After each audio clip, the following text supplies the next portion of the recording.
Hello. I just realized I didn't adjust my camera.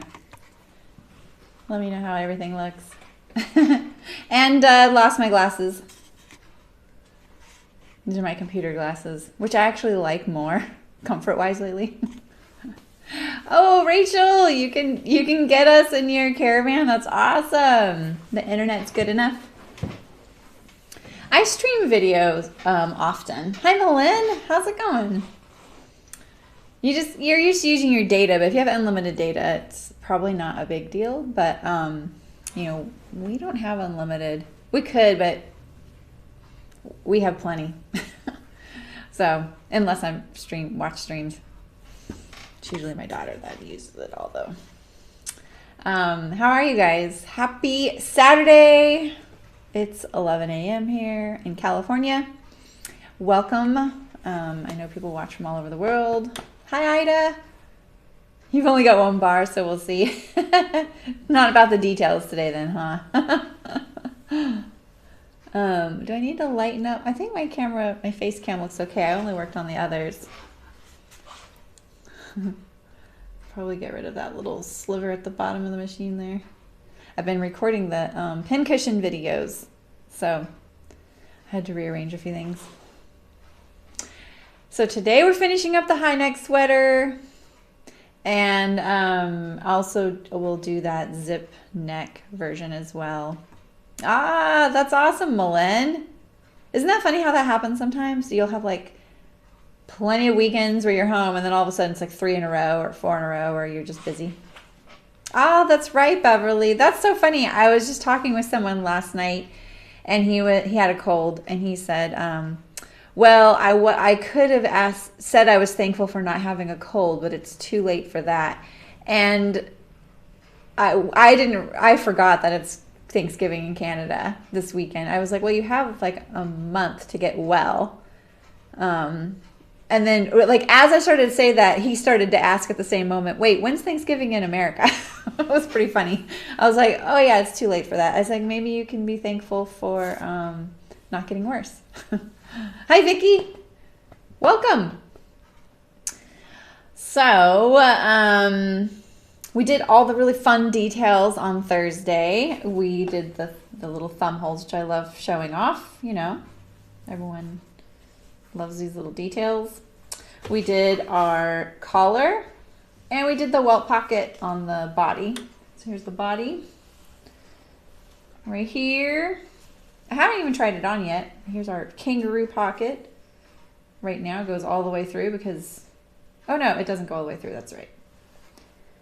So yeah, we are set. I need to move this up a little bit like this. That's right, Rachel, it's your birthday. Happy birthday. Oh, thanks, Beverly. I lost my glasses. They make me look smart, don't they? These are actually the ones I really like right now. They're just the most comfortable on my head. I'm really sensitive on the sides of my head. It's why you hardly ever see me wear my hair like up because I instantly get a headache. Or by like 1 p.m. I'm just done for the day, and then I'll go home and take out my headband. Like this headband, I'm already like, almost over. And then I'll take it out, and then I'll just feel instant relief. And I'm like, oh, I'm not over the day. It's just I'm over what I'm wearing in my hair. So that was a nice treat, Rachel. Keeping yourself warm and cozy all winter. I mean, hey, can't go wrong with that, especially caravanning. Yeah, and plus like this kind of thing, like you could literally, like if you make it in something like a polar fleece like this, you could literally just wash it in the sink and it'll dry by, pretty quickly. This stuff just doesn't hold water, so it's great. So picking that kind of fabric for when you're like on the go and you don't have laundry all the time. Actually, I need to clean my glasses. So, I've had quite a few days, quite a couple days since I saw you. But all is well. Are you guys ready? Let's do it. Let's see, my machine on? It is on. All right. So I feel like this one little error right here I need to correct. My welt's not that spot on right there. I think the best way is just to sew it like that.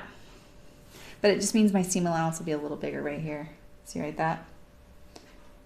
And, but I feel like taking out your serging and trying to get that spot on or serging over this right now is kind of dicey, honestly.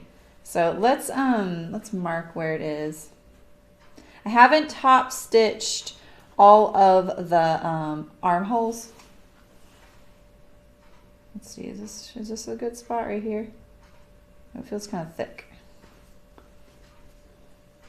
I don't know, that works. That's like, it's really close though. And then I'll go to nothing right there. So I got it pretty good there. It'll look so much nicer though, won't it? When you can't see the inside of the pocket, since I cut the pocket, or I sewed the pocket the wrong direction. With the wrong side up. So. All right, so we'll just remedy this little thing here.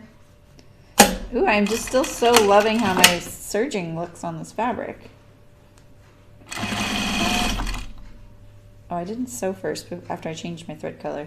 All right, get this all flat. I got quite a bulk here. You don't ever want your pin. Okay, my bad habit, old bad habit, is pinning like that. I pin like this, and then when you're going to sew, the head of your pin is pointing towards the needle, and then sometimes you don't get it out in time, and it just pushes it further and further in like this, and you can't grab it at all. And I used to, I was only allowed to use head pins for a really long time, like in college, and I had them for after that. And those, you know, those are hard to grab sometimes, you know. Now this feels like way over. Oh, no, because I'm going right there, yeah. All right.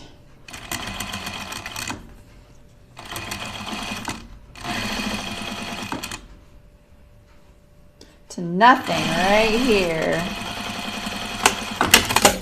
All right, how'd I do? It's still not even close. All right, let's see. I can go a little further in. I'm nervous. I don't want to like bring it in weirdly. But I want it to look good on the outside. No one's going to see this, right? Except for Tracy. She's going to be like, what the heck? Yeah, right, Rachel? It's like fills it up so nicely. I love it. All right, so here's where I started. I'm gonna blend this in a little bit more. The other side looks pretty good, to be honest. All right. I'm gonna pull the pocket a little bit away so I can be sure not to catch it.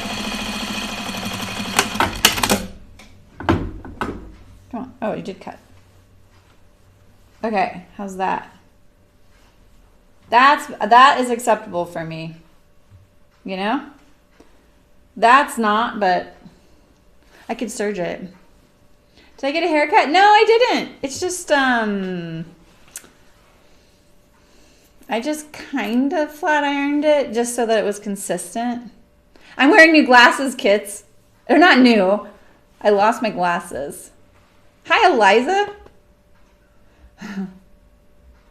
Yeah, oh, right, Vicky, yeah. I could see that. Yeah, I could see that. Yeah, so these are my computer glasses, so the prescriptions are flipped. They work really great for this. And they're kids' glasses, so they fit me really good. I'm kind of narrow this way and this way. And so they fit me really good. They're really comfortable. I love them. They didn't even believe me. I went and got them adjusted. Oh, wait, what did I get done on them? Oh, I had to get them replaced because they broke. I think I stepped on them or something. And they were looking for the pair, and they didn't believe me that they were kids' glasses. They were like, no, those aren't kids' glasses. I was like, okay, whatever, but you're looking in the wrong area. The kids' glasses fit some people much better. It's always a good idea to look in that section, you know? All right, so this side, I kind of have the opposite problem. So let's just fix both, you know? Why not? We want a nice looking garment. My serging got a little hung up right there. You can kind of see it. So let's see here. I'm gonna, right there.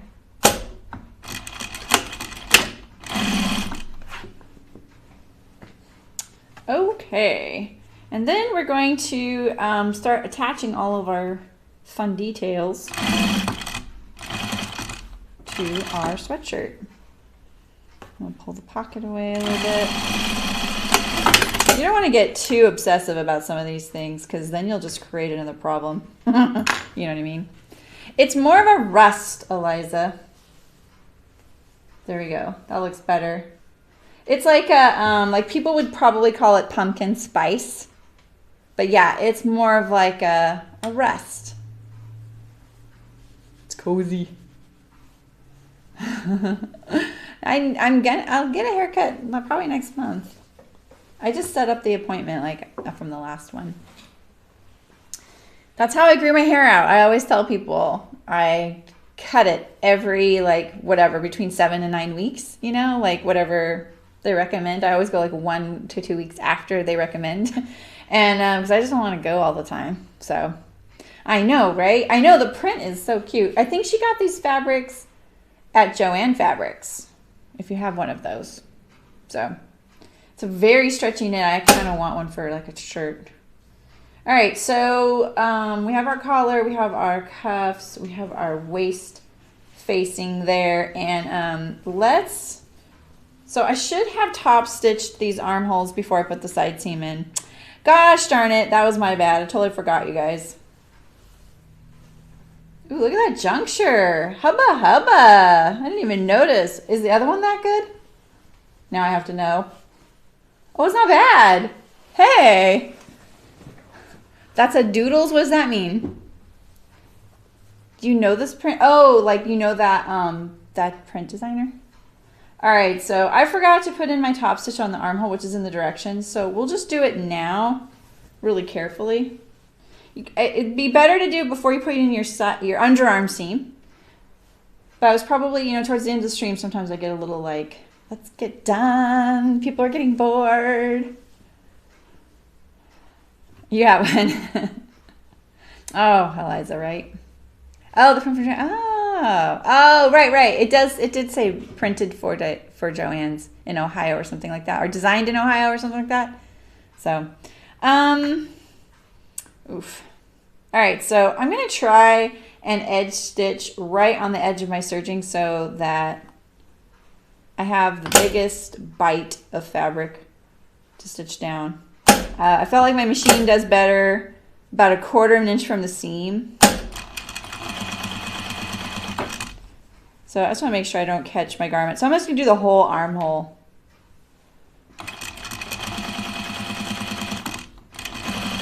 Since I didn't do each armhole, which would be far easier, by the way, than doing the after the fact. Not a necessary detail, but hey, you know.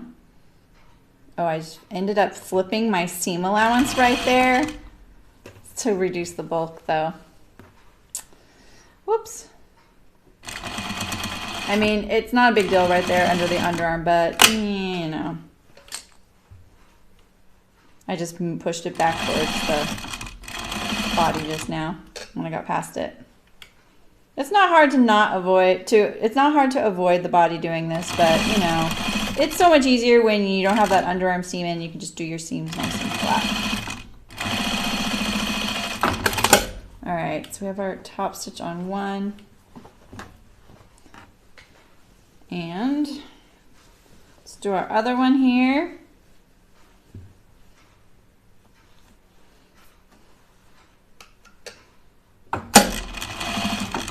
Okay.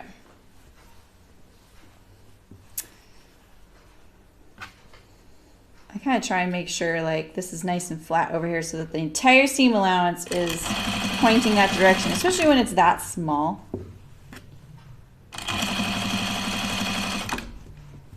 It's a little easier for me to do an even top stitch when I do 1/4, so I can just line up the presser foot to that edge, you know. I'm just using a size 16 regular needle, Eliza. Mainly because I knew it would get kind of bulky.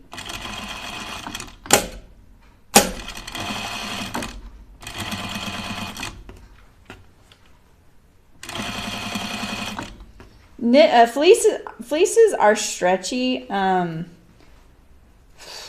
are they considered a knit? I think they are. That's an interesting question. I feel like I know that answer. So when you see a fleece that's been like really worn down, it looks a lot of times like a thin, really fine gauge mesh that all the brushed bit fleece is in it. I mean, I know sweatshirt fleece is, but polar fleece is kind of a, you know, its own thing. But I think it is. But you're not worried about runs like you would a regular knit, as if you need a ballpoint needle. Ballpoint needles are to protect the knit because the ballpoint of the needle, which if you've ever used a ballpoint needle, it still feels sharp. You can't really tell unless you're feeling two needles side by side and you feel the tip. And it's just so that the tip is it's like smoother and a little more blunt, and it'll push the fibers out of the way rather than piercing them. Because if you pierce them and then cut the fiber, then you can get a run in your knits, you know, like jerseys and things like that. Yeah, but this is really stretchy, Malin. Like, this is polar fleece. It's very stretchy. And they can make this really stretchy.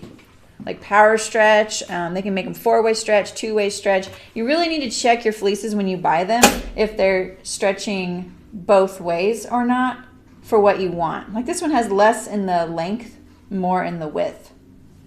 So you would probably find if you made these into leggings, which would be pretty cozy leggings, they'd be a little tricky to get on and off. They'd be fine probably once they were on, but they wouldn't feel quite the same as a 4-way stretch, you know? Okay, Ida, thanks. Yeah, it's just a mysterious knit. All right, so we've top stitched our armholes. So let's put our our collar on. I'm gonna trim these little bits here. Get rid of all this. And we're gonna serge the neckline on. So if you have a little juncture like this one that's misaligned, smooth it out now. Smooth your transition right now.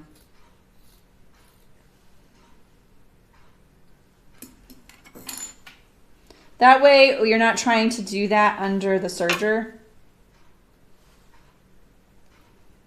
Get rid of this little tiny bump here, which might just be fluff.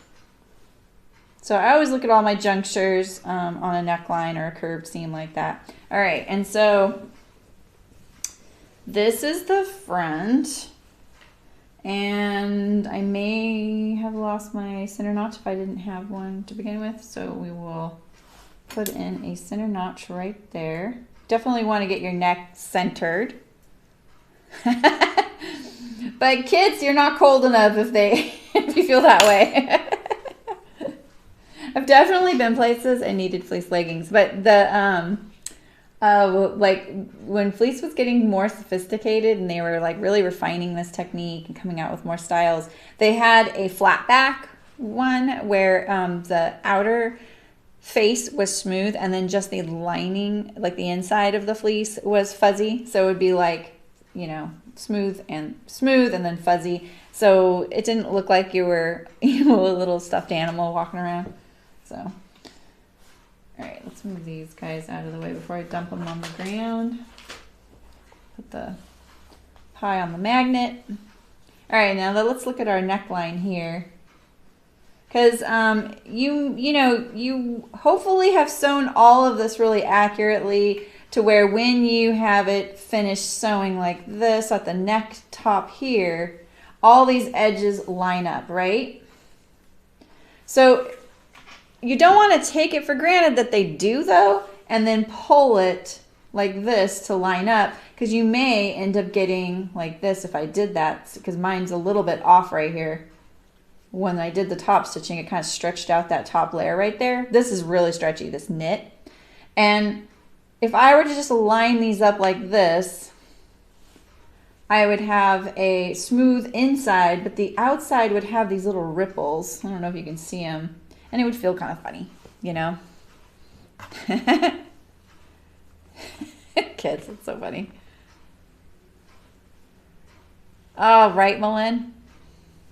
Oh, wool jersey joggers. That'd be nice. I would like that. Oh, but there's... Wait. Yeah, you don't like the synthetic. Yeah, I get you.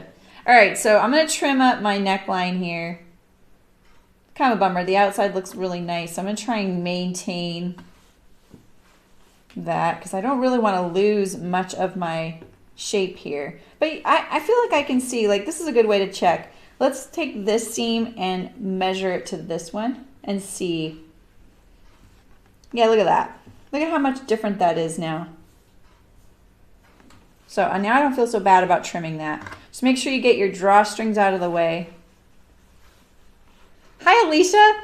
Alicia, I checked. I did read the Children of Time one. You know, the title of that one really throws me off with what that book was about, but that was a really good book. I like that one. There were some interesting elements to it. All right, so let's see here. I'm going to trim this a little bit on this side, not all of it. I'm not going to take it for granted that the lining collar is more correct than the outer collar. You know what I mean? Okay, so let's fold it in half like this on the center back seam. Line up the top edge. We're going for symmetry.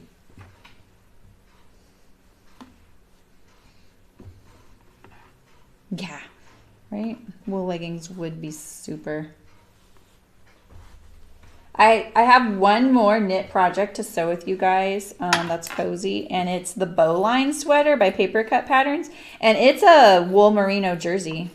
It was in my Needle Sharp subscription box last year. I think Megan just got the same one. So, yeah, right, Alicia? I actually had to look at the book details to remember what that was about. And then I was like, wait, there's kind of an interesting twist. And then I had to think about it. I almost re-listened to part of it. You know, it's like books are so good, and then it's a shame I can't remember everything that happens sometimes in all the books, you know, especially if you read like a lot of a certain genre. Some of the titles kind of start blending into each other. Yeah. Yeah, exactly. Yeah, exactly, Malin. And, you know, I find that I've worn a lot of wool. I find that if I'm not cold enough for it, that's when I get a little itchy.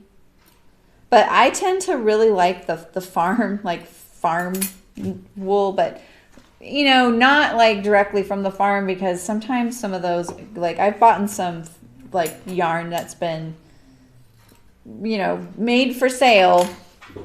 And it was beautiful. Knitted with it was great. I cannot wear that thing. It's like wearing a porcupine. And I love it. And then I bought more.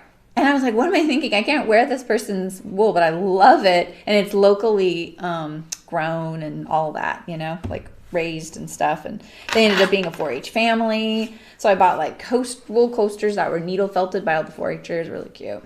So, yeah. Hardcore knitting. Yeah, I love knitting. Yeah, Alicia, that merino jersey is really nice. I feel like you can find some of that at some of the nicer online fabric stores now. It's not so hard. Like, I don't know about Hearts. You know, I know we're all like always in a rush to get our fabric and start sewing, but sometimes it's pays to just get the swatch, because a lot of them are offering swatch services now. So paying like $1.50 or $3 for a swatch, that'd be good. On the inside of your elbows, you can't wear the wool. Oh, that's really specific. I'm really sensitive right here, but I don't have that problem. Okay, I think this is looking pretty good. Let's put it on.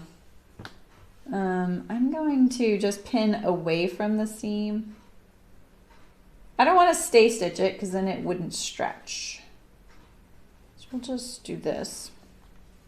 I'm just going to pin it far away from my serger.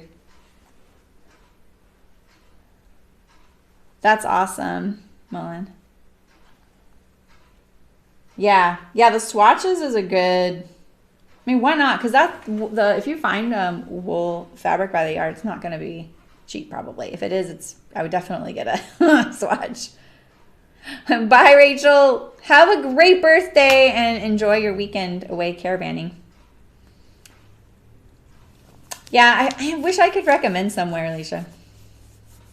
I know, right, Mullen? Oh, yeah, kids, I get you.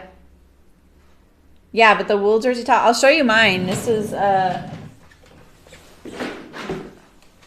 it's really nice. It's really nice. I mean, it's obviously almost the same exact color. Very lightweight. And this feels really nice. You might try the Needle Sharp website, you guys. She's always trying to sell her leftover fabric, and she sources really good quality fabric. And she usually puts it on sale. She just had a big sale. So Needle Sharp does the subscription boxes that I used to do. And she sells her fabric. I really like buying fabric from her. Okay, let's put our collar on. Let's see, I'm going to turn this inside out, right? And stick my collar in the inside. So let's see, this is my front right here. Oh, and we want,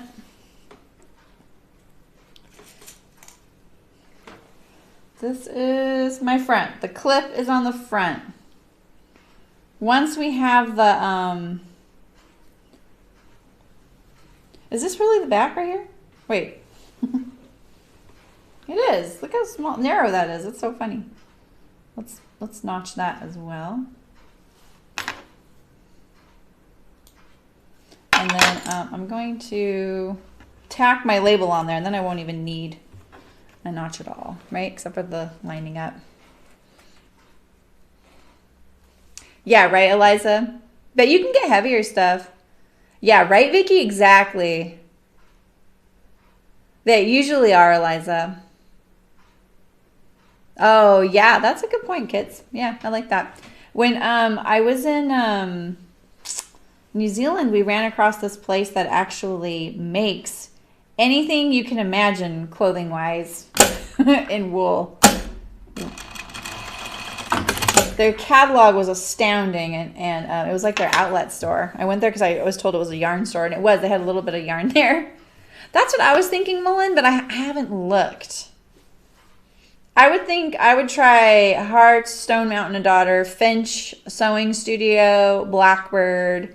Yeah, exactly, kids, I do. I'm trying to think. Because there used to be good companies like, there still are, like Ibex and, what's the other one? Not Mac, but, I can't remember. Yeah, that's what I usually do, Alicia. I have a lot of my things, like this one I'm wearing has just a little piece of, like a piece of bias fabric works great. It doesn't unravel and it's soft. Maybe Eliza. I was thinking that too. I didn't know they were UK based though, but I was thinking that there's probably a really good one in the UK. They tend to be more interested in wool than us here. Okay, so my collar is right side out because I'm going to put it inside here like this. So it's right sides together. And then we'll just line it all up. It's my back has a seam here. That's pretty thick right there.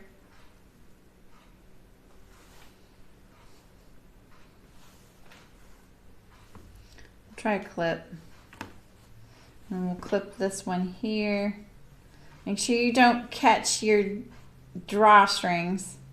That would be unfortunate.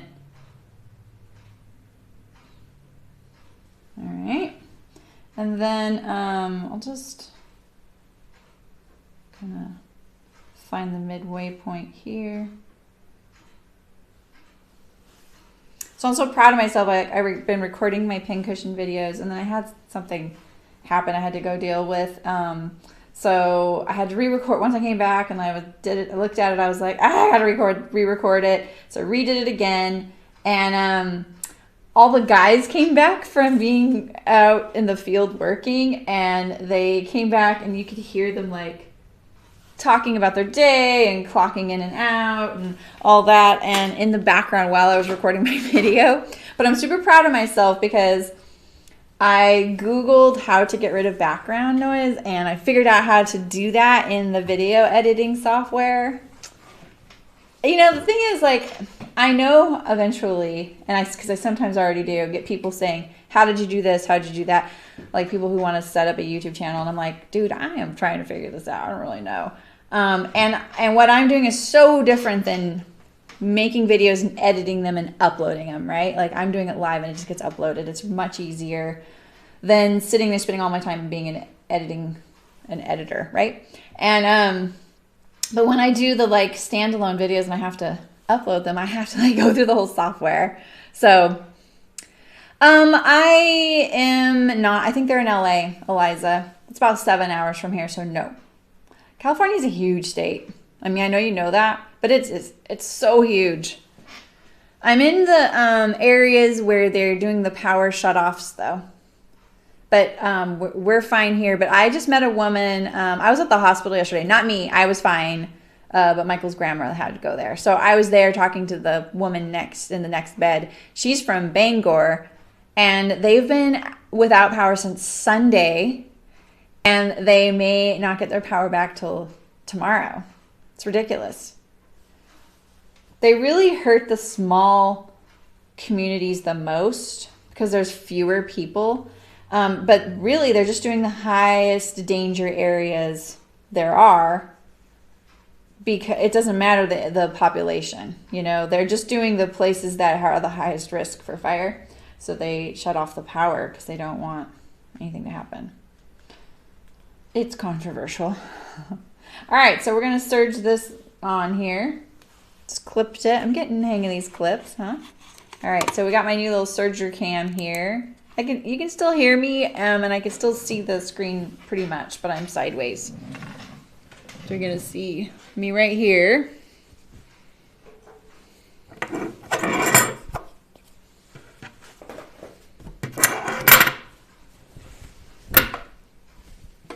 I'm going to start kind of away from this thickness right here, like on maybe before the side seam here, like this.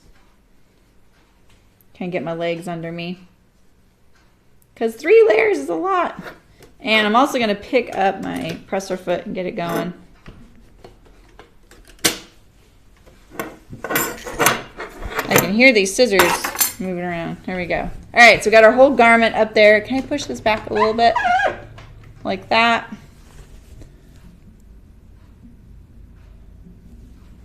And then we'll get going here.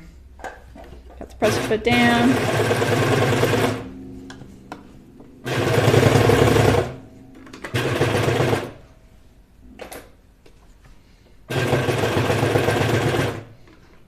Boy, my machine is so annoying right now. With the thicknesses. All right, so just do little sections. And if you do it from the inside of the circle, like this, rather than if I were doing it from this side and the whole garment was underneath, you're less likely to get your garment sneaking under there and getting caught under your knife, right? Oh, I broke a thread. Gosh darn it. Did I? Maybe I didn't.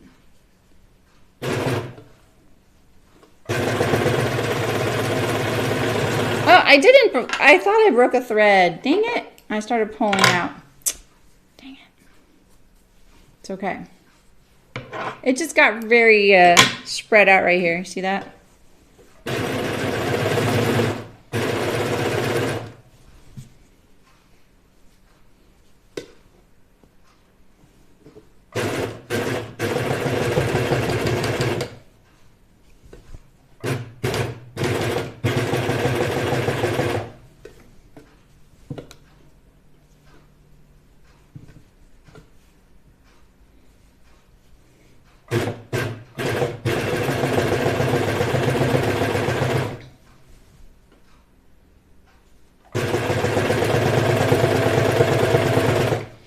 Oh, Malin, that's a bummer. Do you still have your instruction manual? Because it usually says how to do it in there. It's not hard. A lot of sergers come with a spare knife when you buy it.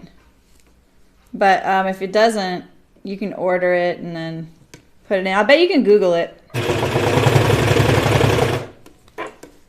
It happens.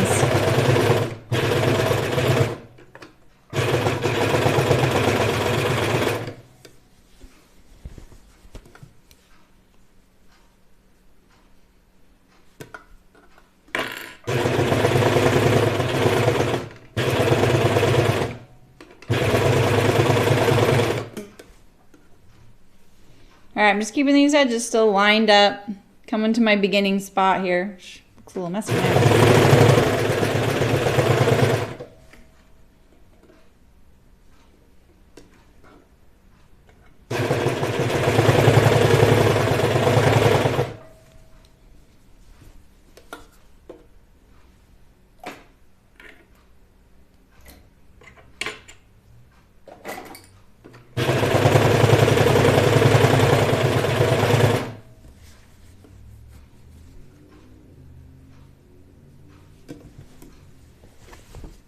Sometimes you have to rotate your garment too, so it's not pulling and twisting. Pulling on your needles or your layers. All right, we're back to the beginning.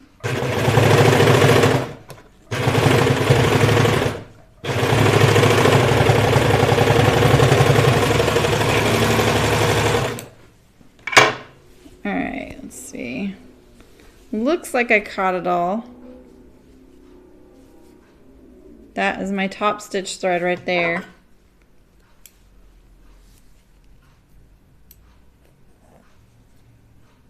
Maybe I'll do your guys' trick of threading the tail in there, and I'm going to remove some of these right here that I just cut with my new pass.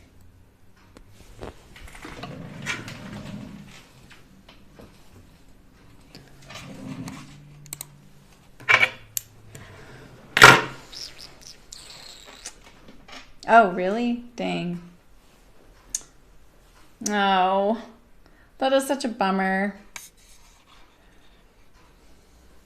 Yeah, I know. It's so expensive to get a knife. Let's get rid of some of these little threads that I cut with my new one. Like that.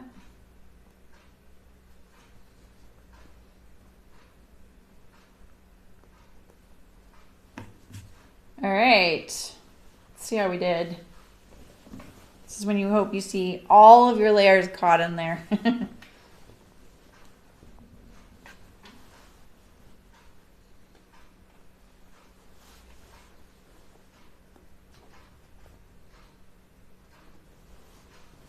Looks pretty good. I'm really glad I pinned these out of the way because I actually kind of forgot about them when I was passing through here. All I was thinking was, ooh, it's so nice to go through the thin section. All right, that looks pretty good.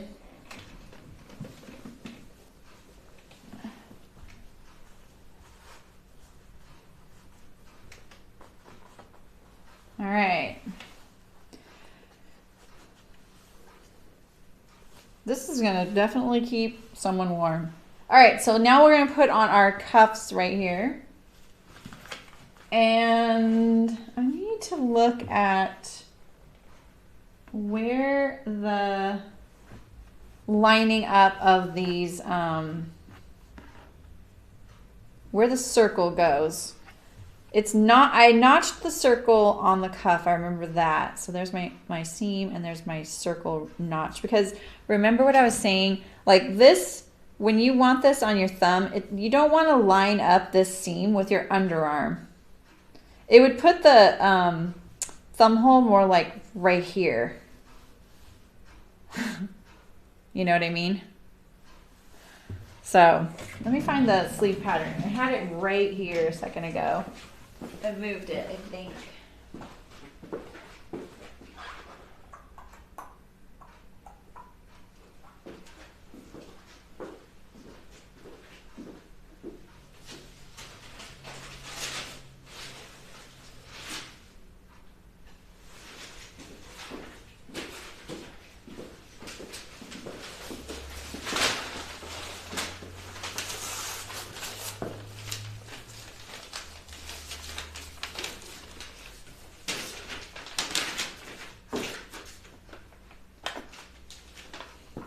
All right. Hello, Terry. Oh, that's a good idea, Malin. You can always do that, and then you'll have a spare set. And if it doesn't work the greatest, at least you have it until you get your new one, you know? It's kind of like rotary knives, how they have sharpening sets for rotary knives. Now, I have never had luck with those, so I stopped using them, but I think they've come out with better ones now that actually work pretty good. I've heard people talk about them.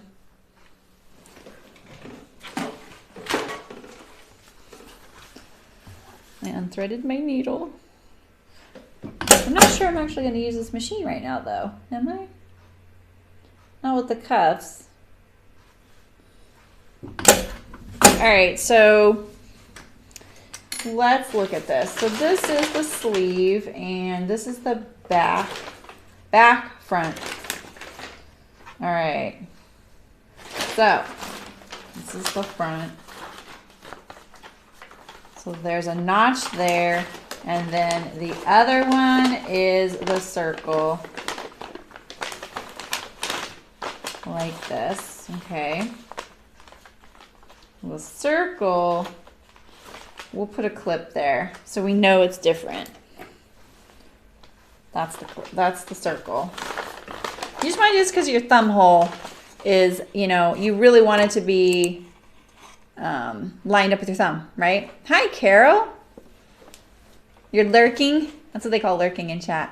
Hi, Creamy Jade. How's it going? I like your sewing emotes. Right, Malin? Exactly. Yeah, it is coming along really good, Carol. I'm just, I remember I was like, all right, let's keep the sleeve pattern handy because of these notches on the sweatshirt. So that was the front. So this is the notch, and then this is the circle. I'm always more careful on the sponsored streams, aren't I?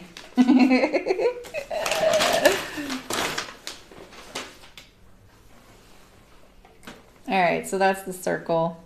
And then let's look at this. Let's make it very logical, right? So this is my hand coming out, and right, you would want it like that, right? Yeah. Except, where's the circle notch? Oh, right here. Okay, so it would go like this. Just like that. Okay. I'm putting this one on too. So what are you guys working on this weekend? So this one is here's my circle notches, or circles. Just like this.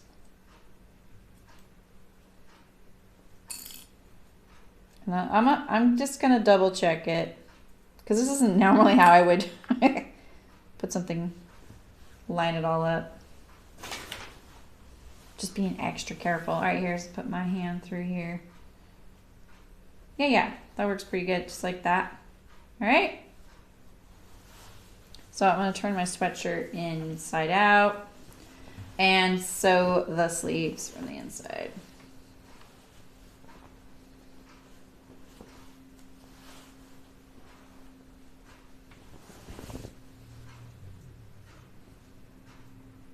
Like that. And then where's my other one? After this, we only have the hem, which is a facing in the contrast print.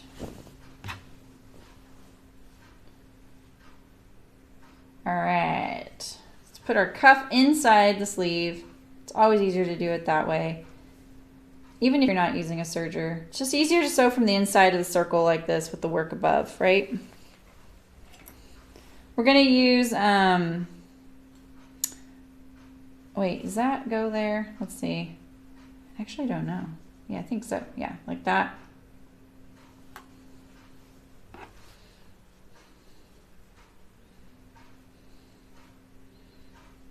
Oh, you making some baby gifts. What are you making, Carol? Wait, why is it like that?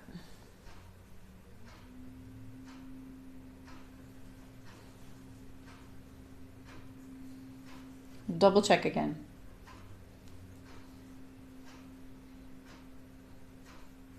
So Carol, were you here the other day? We're gonna have some sponsored streams with some kids' clothes. We have never done that before, so that should be fun.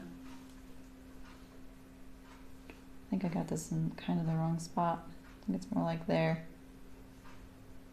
All right. So I'm gonna switch to the serging can. Oh, that I've heard of that all well box top. Yeah, don't throw the machine out the window. That'll cause other issues, especially for anyone outside the window. Their commuting card. Oh, I'm sorry about the elbow pain, Ida. Oh, Eliza, that's not a debate. That's a responsibility dilemma, right? Oh, cute, Carol. You can't go wrong with blankies, right? All right, I'm gonna switch to the serger. You can still hear me though. All right, so we're gonna start near the underarm. Let's see, if this is the back, my sleeve seems gonna go that way. So let's just start about right here. I was looking for my knee lift. I don't even have a machine that I'm sewing on today with a knee lift. It's so funny.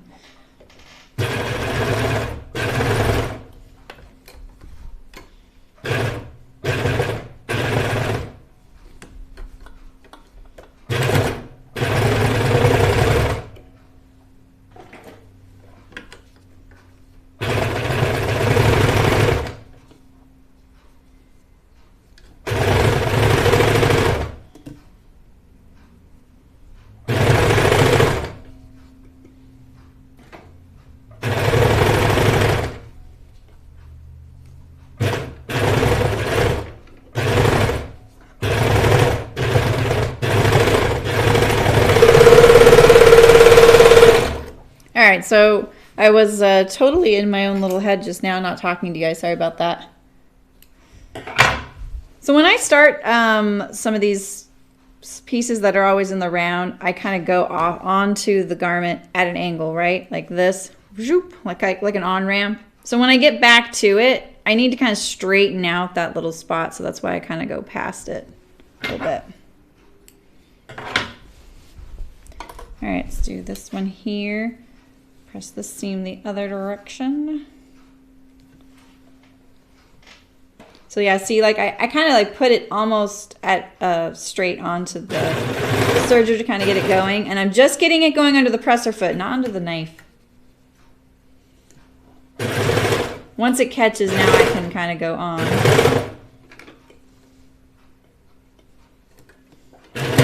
Oh yeah, there we go. I'm not very practiced at using clips, you guys.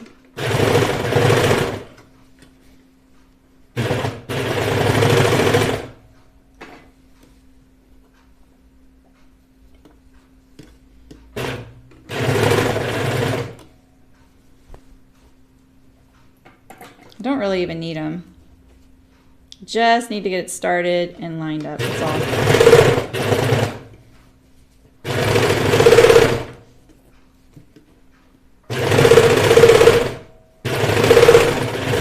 All right, so now I need to straighten that out. Go off. Yeah, I could have gotten off a little quicker, huh? At least that tightened it up a little. Oakley dokley.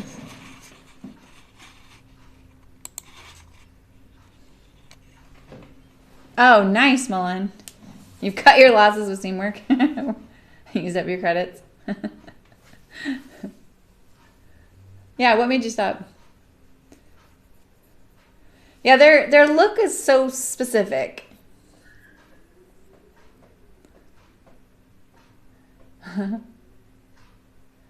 Yeah, I think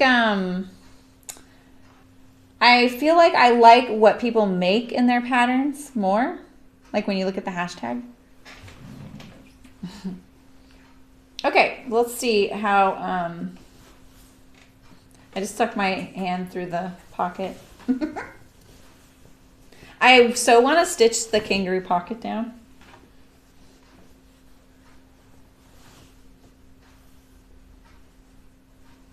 What the heck is going on here?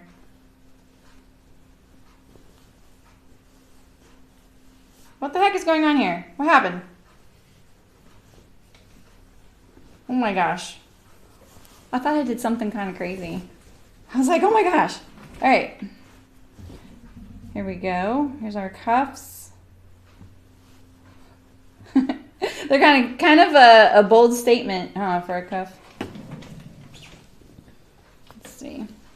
I'll put my arms through here and see they line up. So see what I'm talking about? Here's your underarm seam. Your thumb hole does not get lined up to that. You just want to make sure you pay attention to that when you go to sew these on. Do what's logical. Use the pattern. Same thing. So there we go. All right, let's do our hem.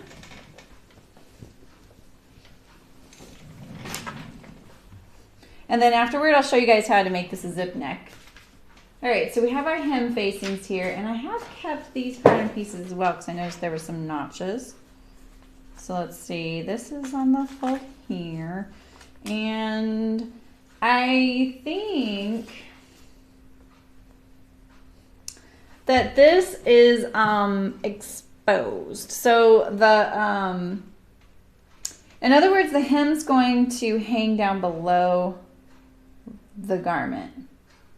Yeah. So it's not quite a hem facing rather than a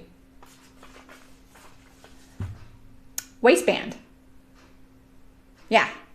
I think technically this would be considered a waistband. Because if it were facing... Wait, I need to look at the instructions. Let's make sure I'm interpreting it correctly. Because maybe it does get sewn up. Let's see. Oh, yeah. So let's see right here. No. You sew it right sides together to the hem, the hem edge, and then you fold it up to that line, I think. Let's see. It's kind of hard to tell. Fold hem facing upward towards the wrong side of the body. The top stitch through all layers through long folded edges. Oh yeah, so it goes up. So is the seam on the bottom edge? It is, right? Oh no, it is a waistband. But that shows a cover stitch hem right there. Tracy, are you in the stream? Let's see here.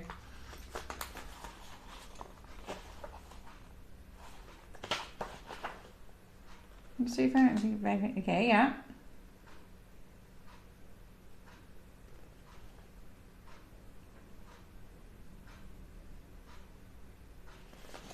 Okay, yeah. Next, fold hem facing upwards towards the wrong side of body, but do you fold it on the halfway point? I don't think so.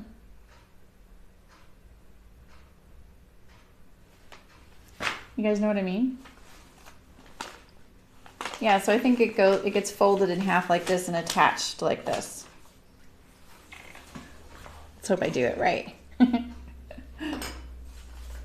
All right, so let's put our side seams together here. Like this. There's a little bit of an angle, mainly because the garment itself has the angle, right? Like this, yeah, like that.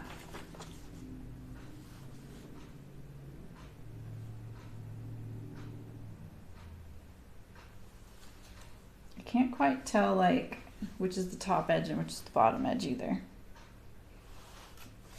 But there's a double notch there. I'm an expert. Trust me.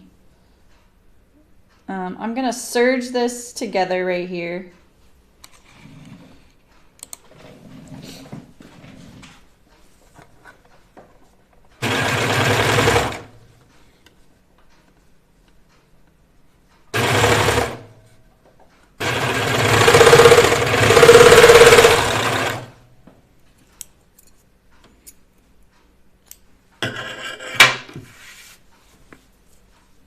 Just line up those notches right there. Remember, you want to line it up at the seam line right there. Don't just line up your cut edges like this. First of all, your notches don't match, and you'd be missing this amount on your seam line, and then when you opened it up, you'd have a jog, right? That's why you always want to line it up on your seam line.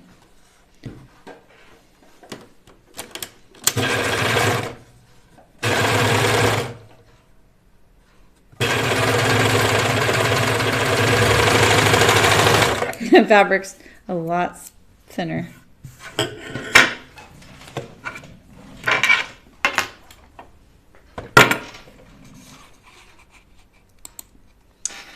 I got the new Making magazine today, and I noticed that there's a pair of overalls in there by 100 Acts of Sewing, Sonia Phillip. All right, so I have my waistband here, and I have the angles going this way. So I'm gonna make sure that that's correct first. So let's see, this is the, I'm assuming it goes that way. There's a center notch here. You can see the T kind of going past, oh no, that's not the T. She does the line across, meaning to indicate fold. Probably, oh, she didn't do it on this side though. And then she has the double here. So I'm going to notch the center. But let's see, that goes, maybe that is a T-notch up there. Either way, center notches, you can't go wrong. So let's put in our center notches. And I'm gonna put them on top and bottom, because if it's going to fold up onto itself, you're gonna need that notch for guidance anyway. So having the notch on top and bottom will just help you. So I just do a little tiny V. That way it's really obvious. You can see the little V right there and right there. And then we'll do it on the back side too. And I'll show you what's confusing me. Like, I can interpret the instructions two ways. See, yeah, that's when you guys know I'm a pattern drafter, because you get so good at like explaining things. Well, it's not even that you get good at it. You start learning how many ways people can misinterpret what you're saying, and that you need to be clearer, right? So I doubt everything now. That's how I feel. I'm like, okay, I doubt everything. All right, so because these angles go like this on the shirt, I think it goes like this. Except, are they supposed to go in between here? Ooh, this fabric is so much stretchier. I may have to really get it to ease in there. All right, so this is what I'm confused about, is that she has you sew this, you know, right sides together like this, right? And then you understitch it. Oof, that's gonna be thick right there. You understitch it to the facing. And then I can't tell at this stage if it gets folded along here in the halfway point, or if the whole facing goes to the inside and gets turned and top stitched down. That's what I'm having trouble figuring out. I feel like it is separate like this by the picture, and it hangs down like this. Mainly because if this went all the way to the top here, you'd lose most of your pocket depth. You know? Okay. All right, so I'm gonna do it the way I think it is. And you're gonna wish me luck, right? So let's mark our center here. So we have a guide.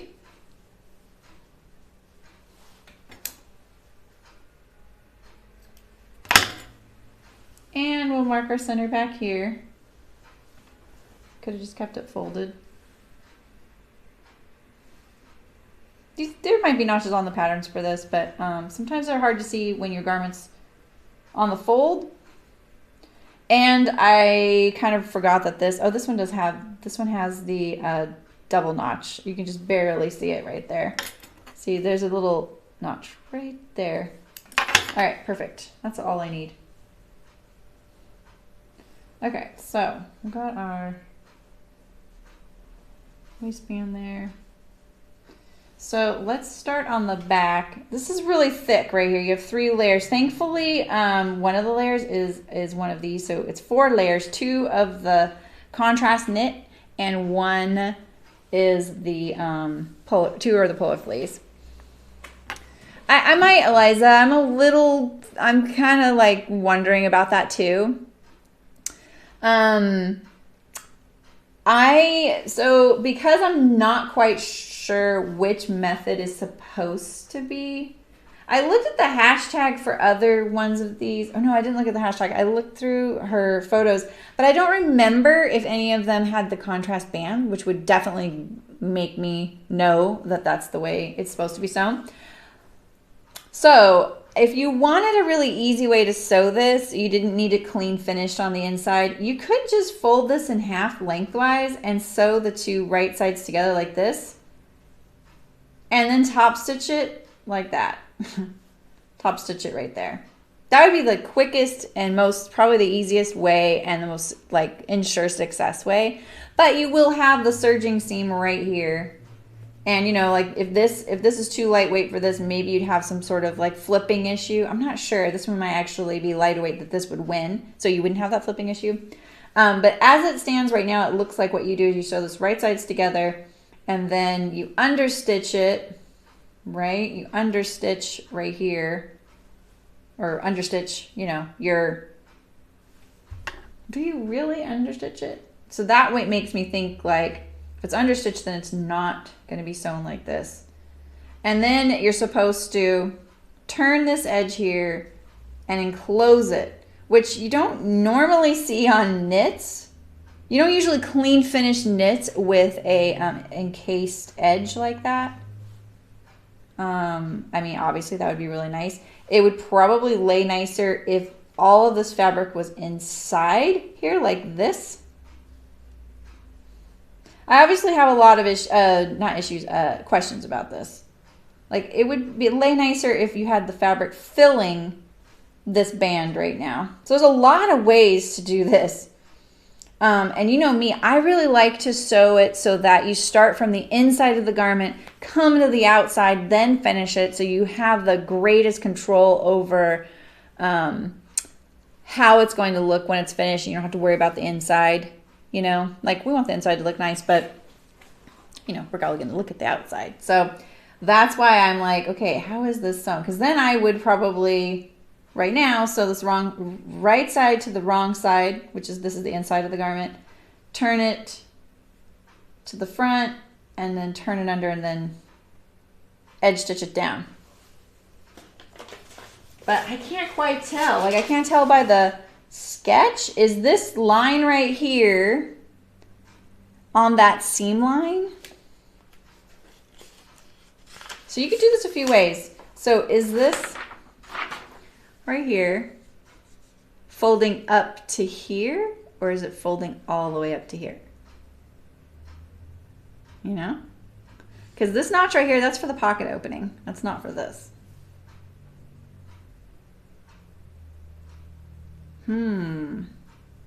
I wish she was here in the stream so we could ask her. And the directions don't really... Oh, I did the cuffs before I did the hem facing. Oops. What would I do? I would probably sew it in half, right sides together like this, and then I would top stitch it down.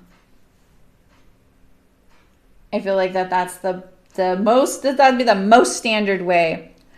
It folds to the inside, but I can't tell if it's folding to the inside. So you sew it like this. This is the outside of the garment. So you sew it, this is how the instructions say, sew it right sides together like this. And then it says to understitch it. Right?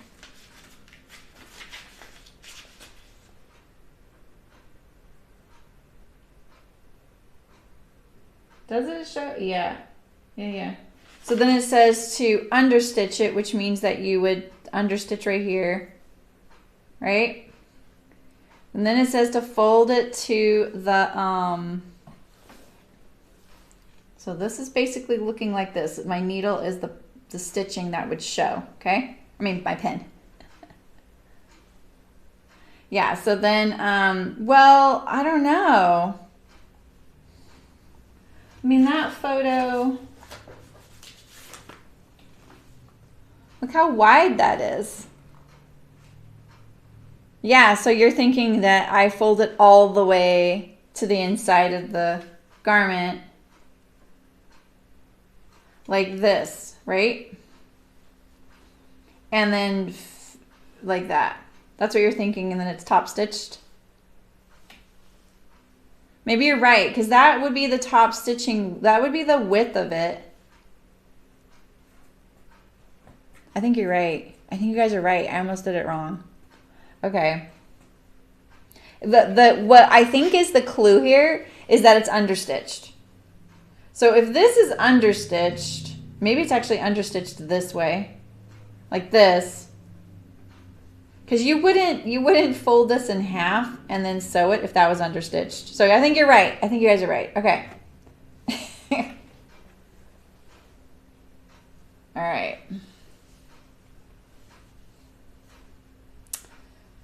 So, where were we again? All right, there's the back notches. This is the front notches. All right. So we'll serge it on. This knit is so stretchy. I'm just gonna start this side seam right here. And she calls it a facing, but I never 100% trust that kind of terminology because I don't think people would naturally call it a waistband if it wasn't actually a facing, which I think you guys are right. I think it's facing. It seems fairly close to the bottom of the pockets, but you know, honestly, like if this is stitched right here, that's almost the depth of the pocket. Like, see? Like most of your pocket depth is inside the facing now. So, all right, well, we'll just, I'm going to blame it on you guys. Okay, so let's serge this together. Blame it on chat. That's my stance.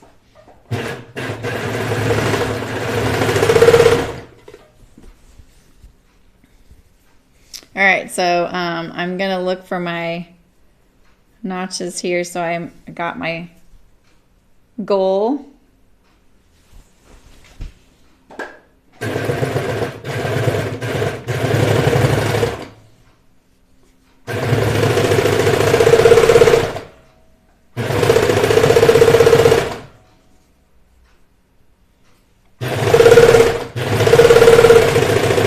I sometimes find like because this fabric here is like so stretchy, it's better to have it between the fabric and the bed of the machine. It's going to behave a little better. If it were on top, you know, if it were sewing on top, it could like move like this and stretch out over time because of the pressure of the presser foot. So it's kind of better to put it between the fabric and the machine.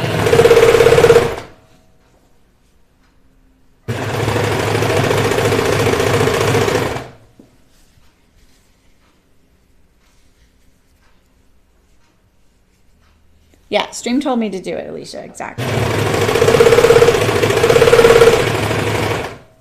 It's the, for me, it's the understitching step that kind of is the biggest clue.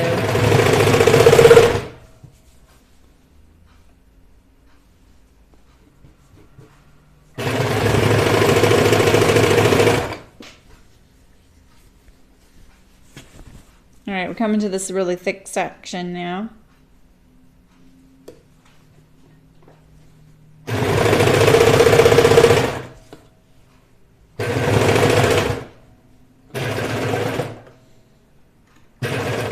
I think it might push my seam allowance on the knit going towards me.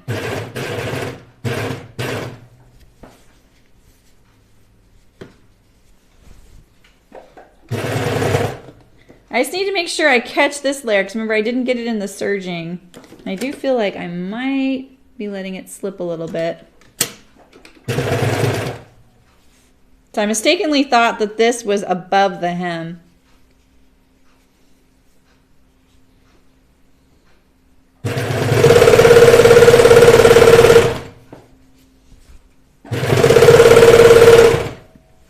At least it'll get enclosed.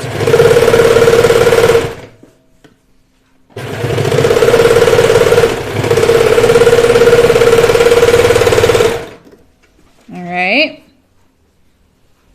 No, I didn't use the differential. It's not that different. All right, so that one pretty good. Let's make sure through this thick section we caught all of it. And now I'm kind of debating, like, so I'm going to understitch this right here to the facing. It's going to go like that. Now, this is another trick you could do. If you don't want to turn this under and top stitch it, you could just serge this edge and then top stitch it down. But I would trim off a little bit, you know, like put it there.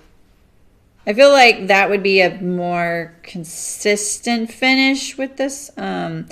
I'm kind of thinking I'm going to serge it just to stabilize it a little bit since it's so stretchy.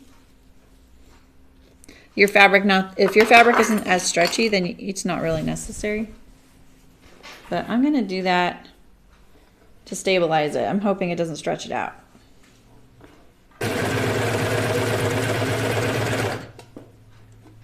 It's already pushing my seam allowance the wrong way. There we go.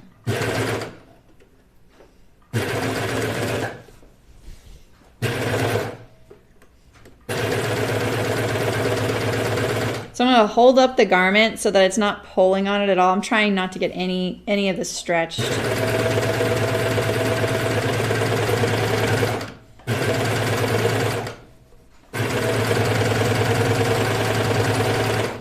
I'm not trimming any off.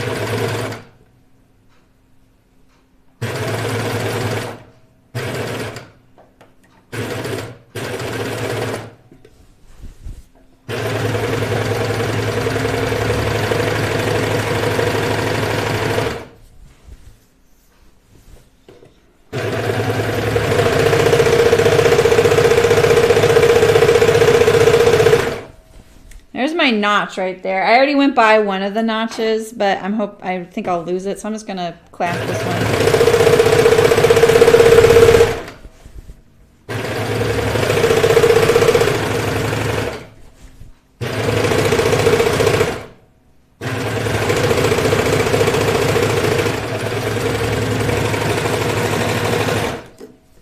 All right.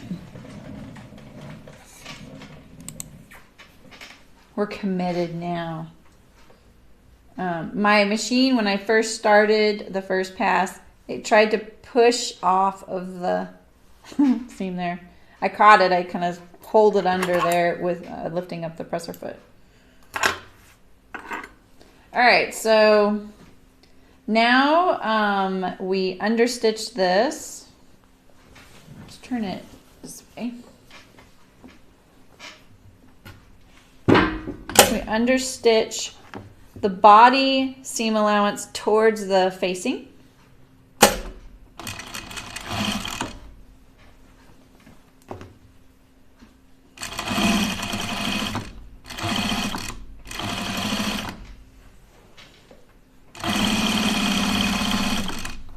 It sounds so thick.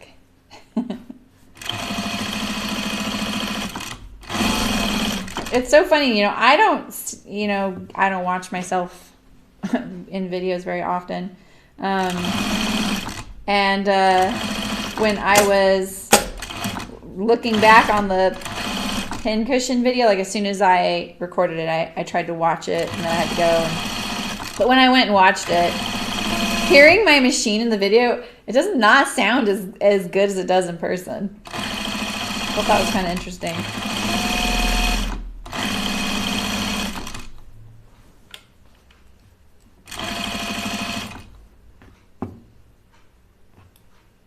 That's where the center notch is right there. That's why doing these visual notches with the little like V when you're going to serge over it kind of helps so you can see it after you've serged it. I don't know if I'll see the one on this seam because it really got encased in there. Maybe even got trimmed.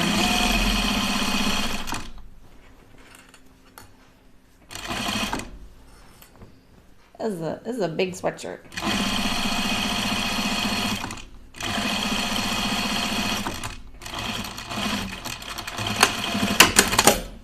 All right. I don't really need to trim any of that, but we'll trim that right there. Okay, so now turn it right side out again. We have our facing ready to sew onto the inside. Now, like I said, if you just serged this edge, I would have trimmed off a 1/2 inch if you weren't going to turn it under. You can just top stitch it down now. Just make sure you get it nice and flat and you don't get any torquing or twerking. All right, so this is going to get pushed up. It's kind of fighting it. This fabric is a lot wimpier than the fleece.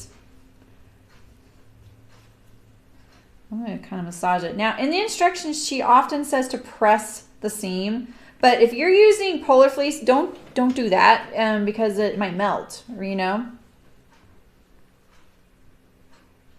So just pay attention to your fabric content and whether you need to do that or not.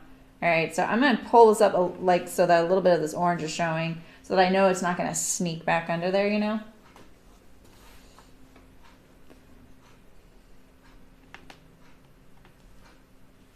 We'll pin into the fold. I'm going to pin for sure because I really want to make sure I don't get any of the torquing I always worry about. Let's see if I can see my... Oh, there's my center right there. Perfect. Okay. I'm going to use that as a guide so that this is directly across from it. That way, that helps me line it all up as far as the fold goes, and I get less danger of the torquing.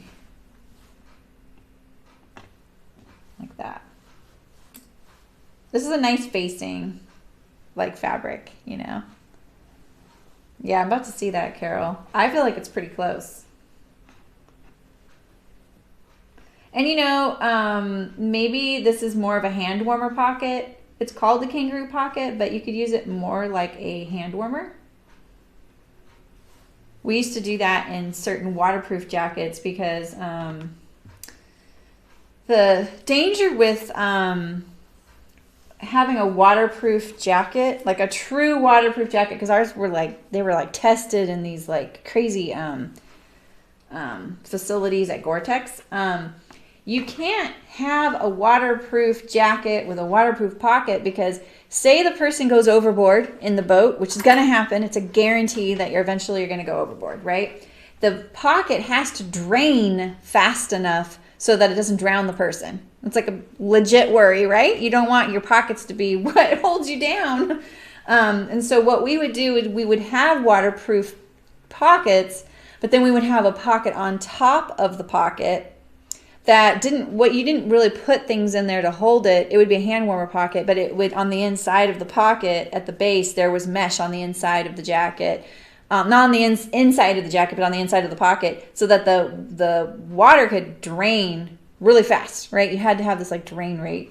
And all the pocket had in it to make it a hand warmer was fleece that touched the back of your hands. Because when you're cold and wet, You want to put your hands in your pockets, and at least that little bit of fleece, even if it was wet, it was usually this kind of fleece, it would still keep your hands warmer than if you didn't have anything at all. And so hand warmer, you can put pockets in a garment that are just for hand warming. They don't have to hold things, you know. But, you know, we all love our pockets holding everything too.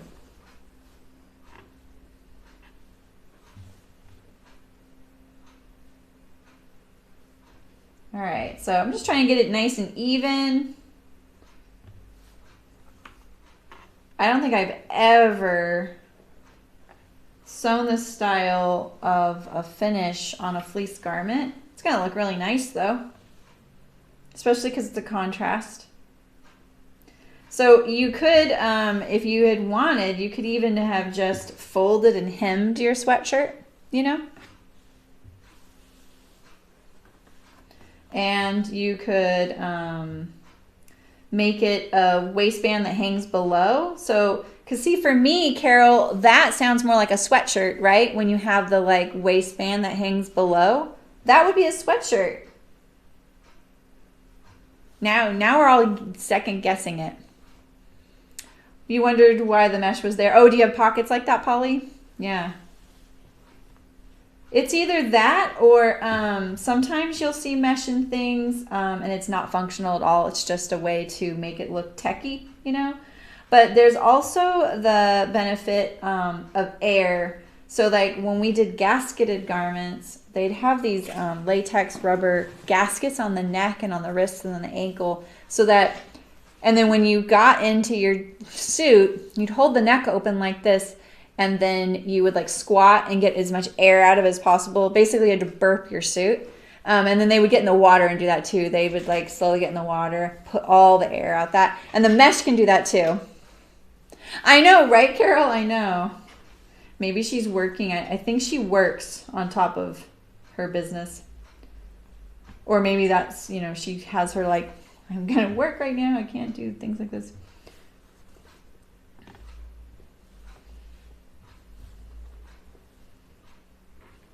All right, so we're almost all the way around. Thanks for bearing with me here. But so you can see, like, this is wanting to do that. That would look cool too. Look at that. That would be a nice hem edge, wouldn't it? If this were mine, I'd do that probably. And then I would just top stitch it down. I think that would look really cute. But you know me, I love binding, like the, the look of binding and having those little color hits. All right, so where's our center here? Do we have it still? There's the notch, and there's the notch. Okay, so we want this one to be about right here. And this is pretty thick right here. That's why it's really trying to fight the hem with facing.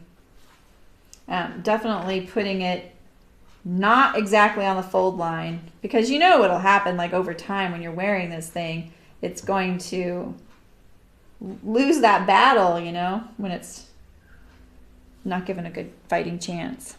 Yeah, wouldn't that be cute? I know, it'd be really cute. I like the idea of that. I need the big quilting pins for this.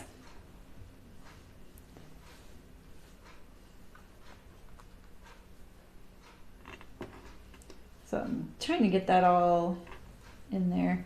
I feel like I could do a little better right here. This is where I first started. So let's get this a little better, like this. I'm pulling it up.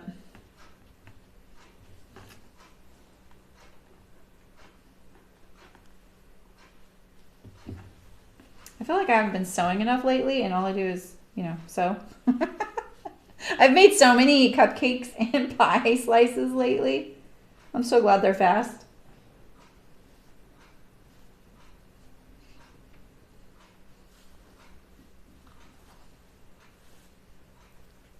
Keep grabbing the wrong size pin.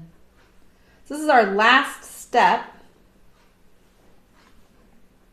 And then you can stay tuned and watch me muddle through sewing a zip neck version because I haven't done that in years. I should have watched a video. But But if you wanted to give this a more modern look, or maybe you like the idea of a zipper, it would be really easy to convert this to a zip neck tee. Okay, so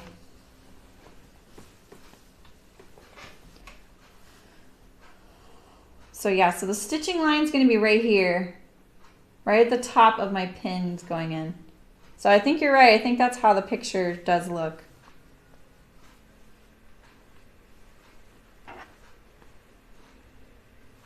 The serging edge was kind of a good idea. I mean, you know, it's not going to be 100%. Okay, so let's stitch this. I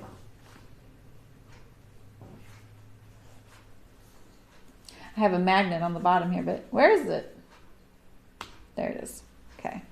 All right, I'm going to start and go across the back first, and then kind of get my legs under me and then go across the front. You know, your bobbins and just the bobbin stitching, I don't know, it's just never the same. Okay, so make sure you get this nice and flat. Keep it all relaxed going up to the needle, and make sure, you know, hopefully this width is very consistent, because on the outside you're really going to see any like wavy lines. And I'm going to admit, you guys, this is kind of one of my weak points. I'm kind of bad at like sewing in bursts like a production sewist, and then what happens is every time I go again, I get a little crooked. Okay, Carol. Yeah, I don't know now. It's the understitching for me that, because you wouldn't understitch it and then fold it along the fold. You wouldn't need to. I was going for the sweatshirt look at first, but I think you guys are right. But hopefully I gave you guys a few different ideas on how to sew this, so you can choose your own adventure there. Do what you want, how you want it to look. I'm releasing the pressure of the presser foot occasionally. My machine's pretty stout, so that way it's not pushing this little top layer, because I've explained this before, you know, for my machine especially, as it's coming towards me, say I'm the machine coming towards you, it's pushing the top layer because the presser foot's going like this, right? And then the feed dogs are pulling it and pulling the bottom layer. So you have these two shifting layers, right? Especially with something like this where the top layer is pretty thin compared to the bottom layer. It might lose the battle and push. So that's why I'm kind of releasing the pressure of the presser foot. And I can see the whole thing goes, whoosh, kind of relaxes. You can adjust the pressure of your presser foot right here usually too, at least on mine. On my home machine, it's on the side. It took me forever to find it. I almost took it back because I couldn't find it. I was like, oh no, I can't do that, because I had a machine before where you couldn't change the pressure, and I was like, oh no, I need that. I'm a puller. I need my things to be pretty firm under the needle.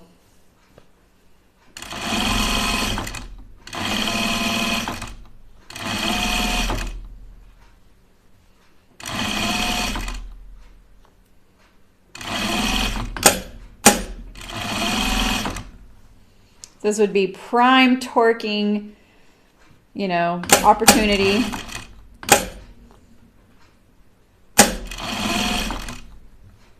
Like right here, because of the thickness of your seam allowances here, you can see it's already pushing up there. It's going to do that. Now, if you used a fleece as your facing, you might have a little bit of thickness issue depending on your machine. So just be careful. Go slow. Now I'm on the front. See, can you see the facing is pushing? Where's my awl? We'll do this.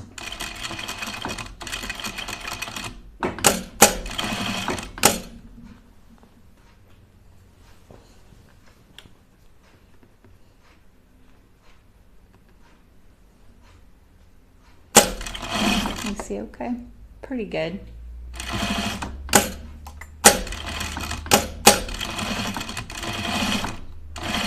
Yeah, it's called a facing and it is understitched, but the garment's called a sweatshirt.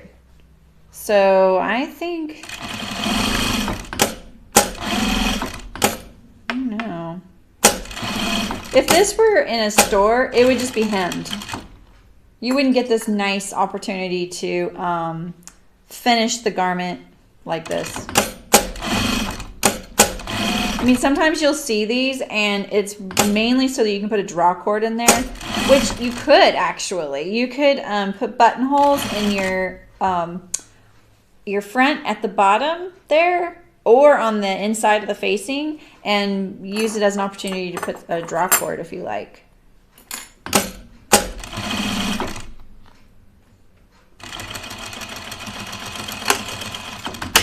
All right.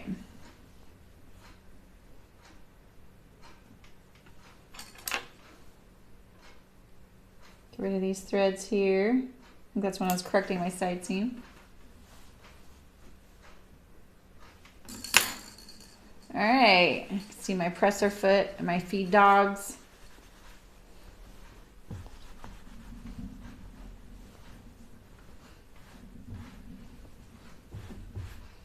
Doesn't look like I got any torquing, huh? Pretty good.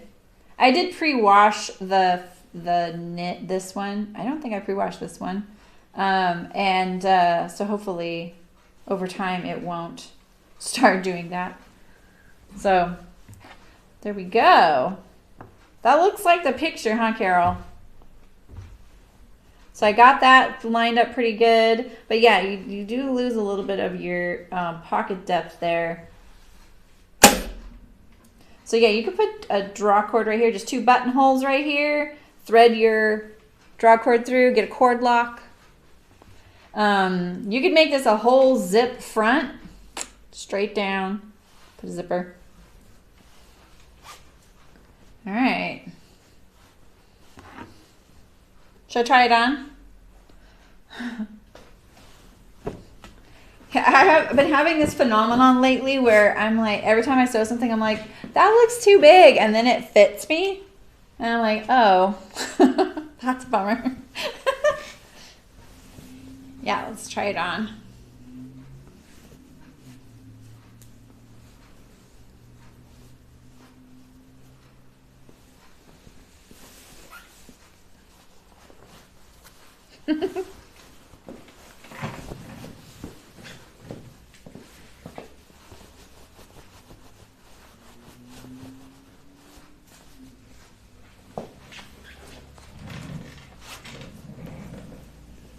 How's it look? It fits me pretty good.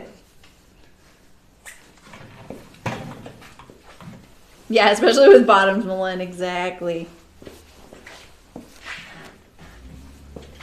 So I'm like a 38-inch bust, 42-inch hip, and this fits really, really well. My shirt underneath doesn't really mesh up with the armholes really well because it doesn't have armholes. It's like a straight cut. It's very comfy and cozy. See, it hangs pretty nice.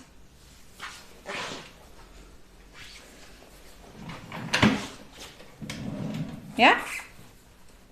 Okay, I gotta take it off. It's kind of warm. How does the length look to you? Well, typically outerwear is a little longer because of a warmth thing, but you could make it a little shorter if it, does it feel too long?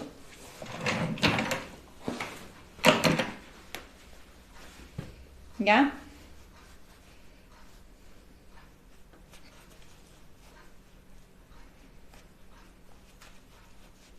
Yeah. Feels pretty good. Okay, let me take this off.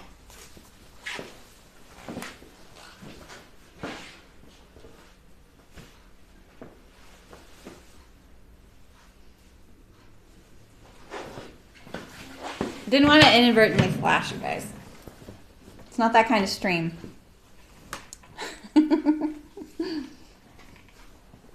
Cool. That turned out great. I think you could have some fun. Oh my gosh. Talk about lint lava. Anything that comes to my studio. All right, so let's try a zip neck version just of the collar. Make sure the iron's not on before I rest that against it. So I kind of I told you guys how to draft the pieces, and boy, was I kind of in a tongue-tied state that day. But so the easiest thing to do if you wanted a zipper. Bye, Alicia. I'll talk to you later. Thanks for coming. Have a good weekend. If you don't need the contrast center front panel, just cut 4 of the inner collar and do not add any seam allowance to the edge. So just cut 4 without putting them on the fold of the inner collar, okay? And I was actually going to, yeah, I was thinking, actually, I need to cut a piece. I just threw away the piece that I wanted to use. I need to, here, this will work. This will work.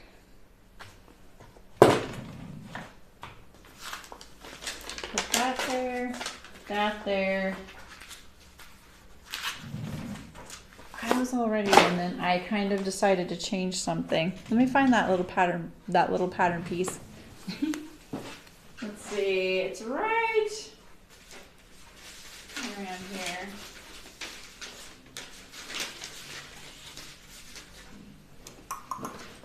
Here it is.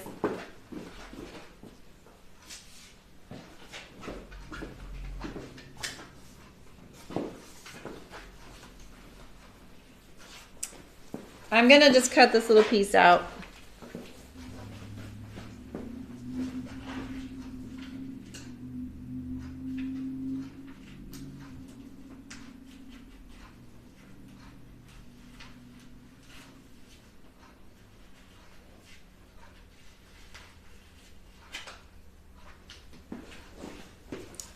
So basically the main difference on this collar is the height. You don't need the collar to go like this on the pattern pieces. You just need it to be a nice, curve. And, if this were drafted for this purpose, the center back, which is right here, would be on the fold. And you'd have a nice, you'd have a better transition than this. But we did a quick and dirty version of it. This is the side collar. So we're going to construct this as if we're going to make a zipper opening. I'm going to do it quick and dirty. I'm not going to use the serger and all that, okay? So it's 3/8 of an inch seam still. So we have 1.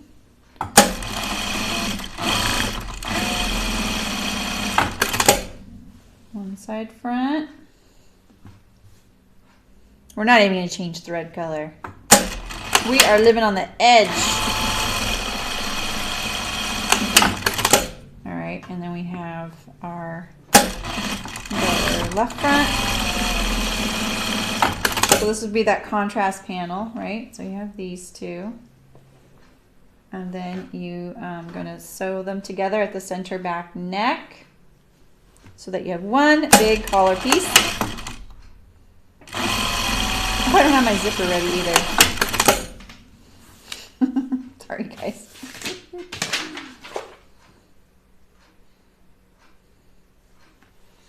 Okay.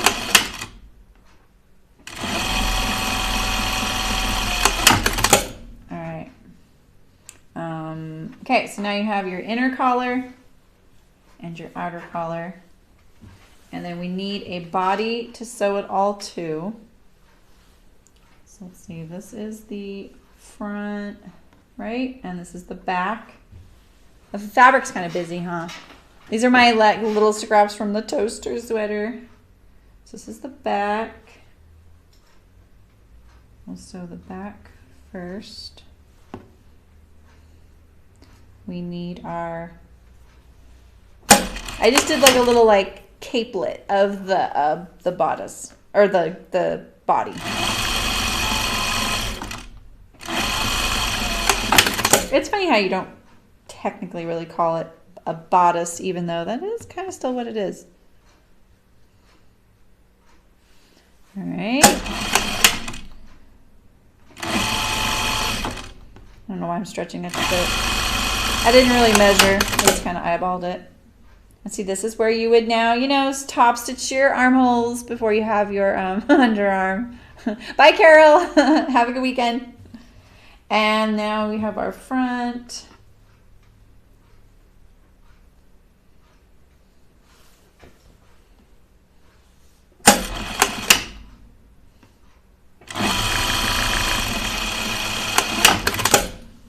And then our front. So you still have a continuous body piece. There's no slit in it yet for the zipper. Okay, so here's the, here you go. Here's the front, and here's your collar. Okay, now we're gonna sew the collar top edge together.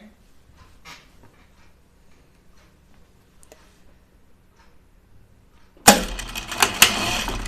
then your whole collar will be done, pretty much. Line up your center back seams.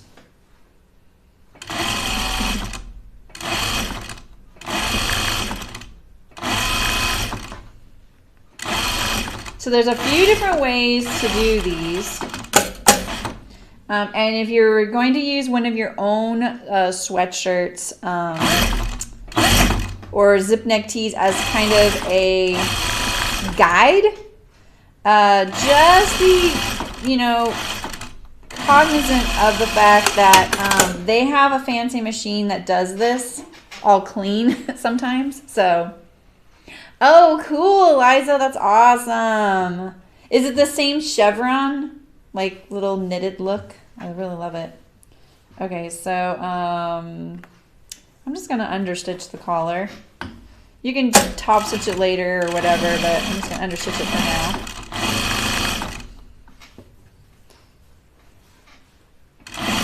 So some of those collars are really clean finished, and they have a specialized machine that does all that. We're gonna clean finish ours pretty good. It just won't look the same the way I'm gonna do it, but like I said, there's a few other ways to do it. And you might Google other people sewing a zip neck pullover and see what's out there. But I'm just gonna try and remember how we used to do it. All right, so now we have our collar. Okay, and this is the front. Now, what we need is our slit. So let's find a zipper.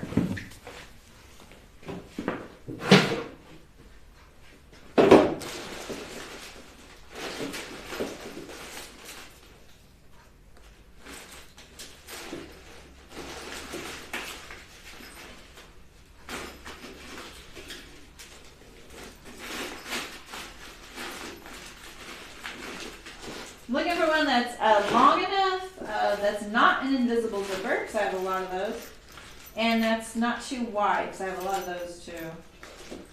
Let's see, I don't think either of these is long enough, but let's see. Yeah, it doesn't really go past. So we'll just use, I have some zipper by the yard, so it's not going to look quite like what you would use, but it's going to be fine. Ooh, that's so exciting, Eliza. What pattern are you going to use for yours? It is really soft though, isn't it? I love it. Let's see here. Let's put our slider on. This is zipper by the yard. You don't typically use it for this kind of zipper application, but it does work. This is a 4.5 coil, so it would be appropriate for this weight. Typically the home stores are like 2.5 coil.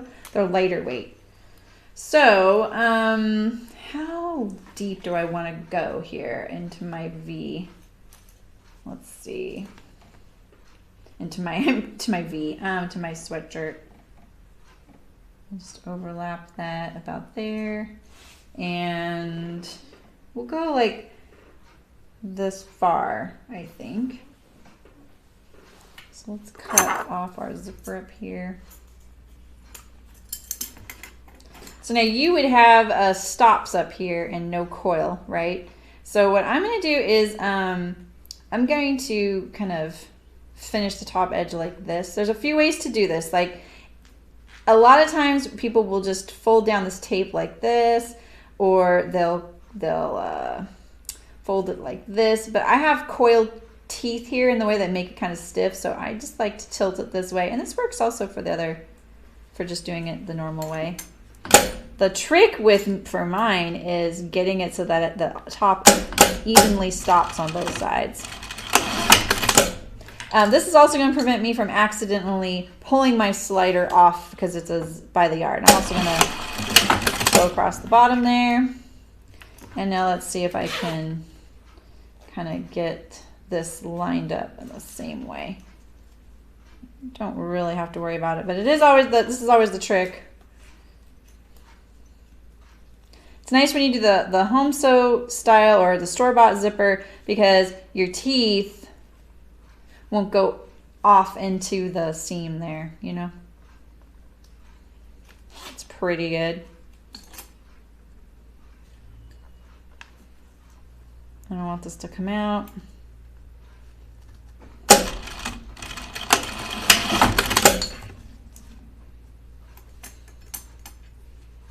Oh, yeah, Tracy, no worries.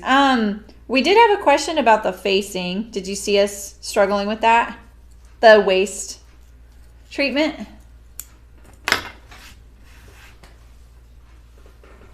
Oh, right, Eliza. Eliza, you know, I wanted to tell you, I've been wearing my Linden a lot. At home, like I'll put on my like home clothes, my comfy clothes, and I'll put my Linden on, and it doesn't feel that open anymore.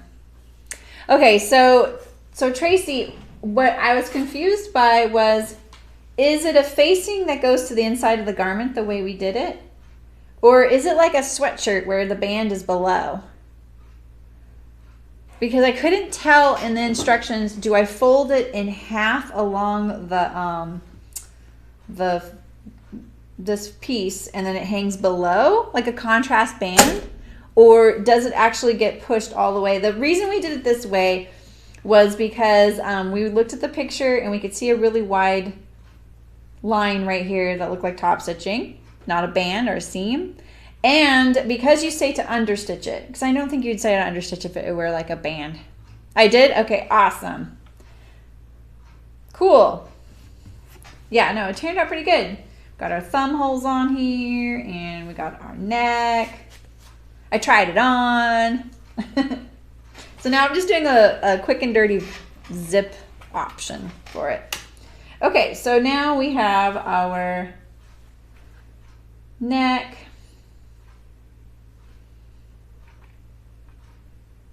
And let's see how deep I want my zipper to go, to about right here. So we'll put it a little bit higher. So this is where you want to make sure that you get your cut perfectly straight and center. Because even the store-bought things, even a Patagonia, sometimes they're a little whoop, you know what I mean? So you want to like set yourself up as good as possible. So I'm going to fold it in half.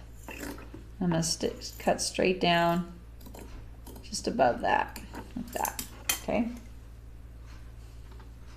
And that's going to be my zipper opening.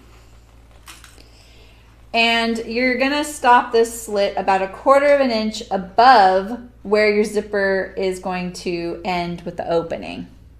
So if your zipper is, you know, you want this much of your zipper showing, your slit would stop 1/4 of an inch beyond, above that right there, okay? So like I said, my zipper's kind of wide, but I think it's going to be fine. Because remember, your seam allowance is now going to be pulled away, right? So you're going to lose that amount because you're going to have an exposed zipper. Now, fancier things can have a welt right there, you know. So I'm going to stitch around this opening to stabilize it. You can do this before you do your slit. Even maybe draw on a little box. You can interface it if you like. I'm just going to do a box around this as a guide.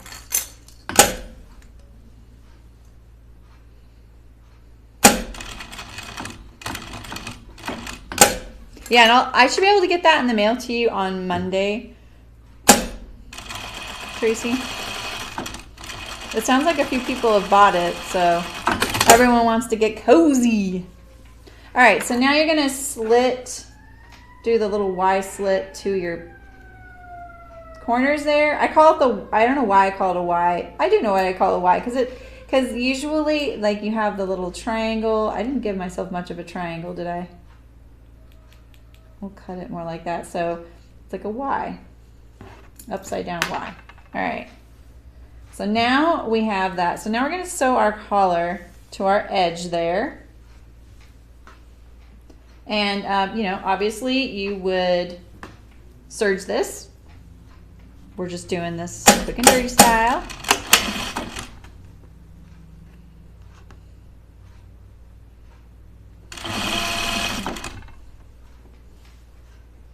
Line up your center back seam to your center back neck. Wait, is that the center back? Wait a minute. Right? Why is that so big? Wait. You guys, did I just slit the sleeve opening? No, that's the front. Right? That's the front. Wait. Why is my collar so big?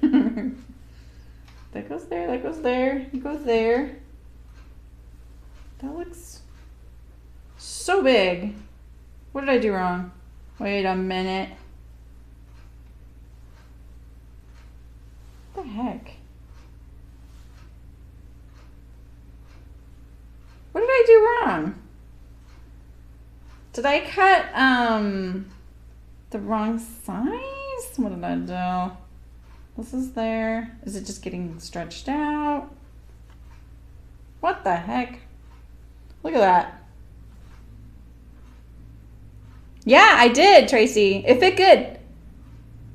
It was warm. I'm not sure why this isn't fitting. I may have cut the wrong piece. All right, we're gonna make it work. We're gonna make it work. It'll be fine. All right. Now this is gonna bug me all day of why it didn't work. We're making it.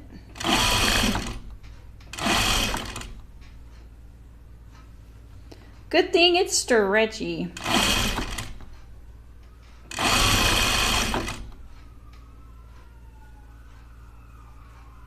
Guys hear the sirens? Something's going on. Maybe they found the person who stole my wallet.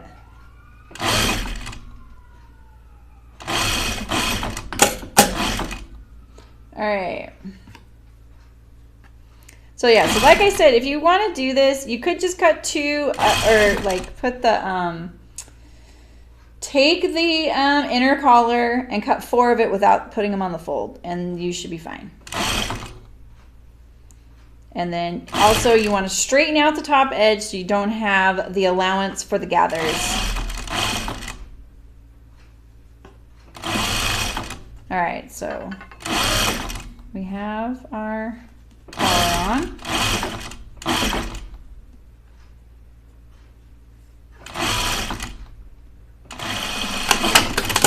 Okay. All right, so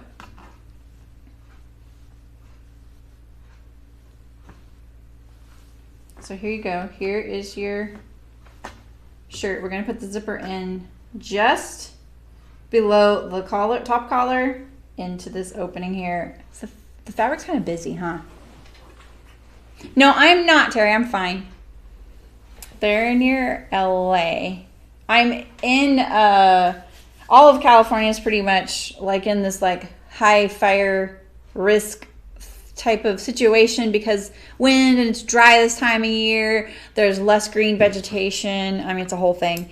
And we had a lot of power outages this week that you may have heard of. In fact, I met a woman yesterday who her power's been out since Sunday, and it's likely off till tomorrow. And so, but they're planned outages. It's not because of fire that the power is out. It's PG&E, our local electrical company. That's their way of minimizing fire risk because of sparks that happen from electrical wires and things like that. So Penn Valley, where's Penn Valley? Yeah, I know, right, Eliza? I was kind of curious. I asked everyone about that on Thursday. I'm kind of curious what makes it a maker's jacket. And did you notice, Eliza, that it buttons left over right? Not right over left. Oh, okay, near Grass Valley. Yeah. So actually, Tracy, the power was out like across the street here for a day and a half, 2 days. Cricket's friends all lost their power. So I don't know why. Like, we got a warning at my office building here and a warning at my house that our power would be turned off most likely. And then we looked at the map, and both of them, like my house and this office, are about a mile apart. But the mile isn't like a mile straight across. It's like the mile is like this. So really, like, we're close together going this way because I'm here and the office is here. And the fire map goes like right by. So, yeah. Well, and Eliza, I think one is a button front and the other one is a belted version. That's the only difference. Oh, and the length. Wait, I may be wrong with that. I think the length is the only difference. Yeah, Grass Valley is pretty close. My husband just went there and looked at an RV recently. I just lucked out. But they are like, okay, if your power isn't cut off now, it might be starting on Thursday, and it didn't happen either. But it's really hitting like the smaller communities the worst. So, and I'm not near like, I mean, there is a fire station kind of near us, but there's fire stations everywhere. And the hospital's nowhere near me. So it's not, I don't know why ours didn't. It's just the way the grids are. Like, you see the map and you're like, oh, that's interesting. Okay, so let's see here. How would I do this? So you're going to sew this right sides together. And I'm going to base this like, I want to put this 1/4 of an inch past the seam line right here of my box that I sewed. So there's the box I sewed right there. I'm going to put, my zipper 1/4 inch past. And here's a trick when you're sewing stuff like this, when it's like all connected, the whole piece, move your garment like this and sew it like that. Otherwise, what happens is you get kind of lost in there and you have to pick up your needle and start again. So, ooh, that'd be nice, Malin. Like a boiled wool. That'd be nice. You could do boiled wool, keep it unlined, and then bind all the seams. That'd be really pretty. All right, so I'm going to line up my zipper up at the top there. My zipper is so wide I don't actually need a zipper foot, but if you do, you should use one. So I'm going to pin my zipper so that it is just down here. I get the right length. Because sometimes your knit wants to do funny things to you.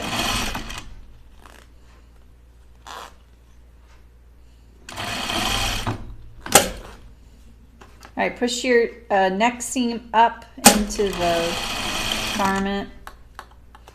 This is like sewing a welt in a way. All right, so now here you're coming to this bit down here. So people will do this one of two ways. They'll go and they'll stop right here at this corner. And then they'll sew the other side, go and stop right there at the corner. And then they'll sew this part last. I kind of like that trick. It might be easier to set yourself up to succeed. All right, and so now we're going to do the other side.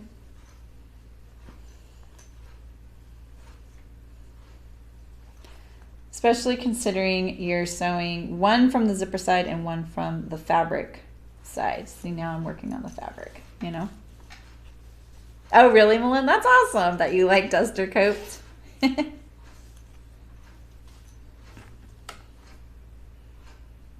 So it wasn't as important that I like positioned my fabric the way I was telling you, because I wasn't going to do a continuous thing, but just know that is a useful trick. All right, so see right here, this is the bottom. I want these to line up across from each other, so let's put that right there. Hold it.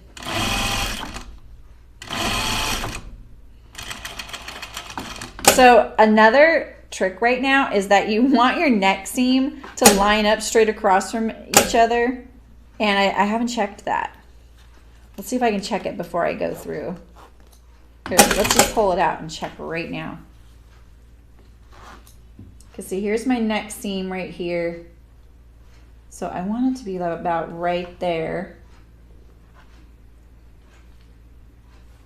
Especially if you did the contrast fabric like the original pattern has, it would be really obvious if you didn't match your neck seam. So, you know, make sure you do that. Let's get the zipper pull out of the way.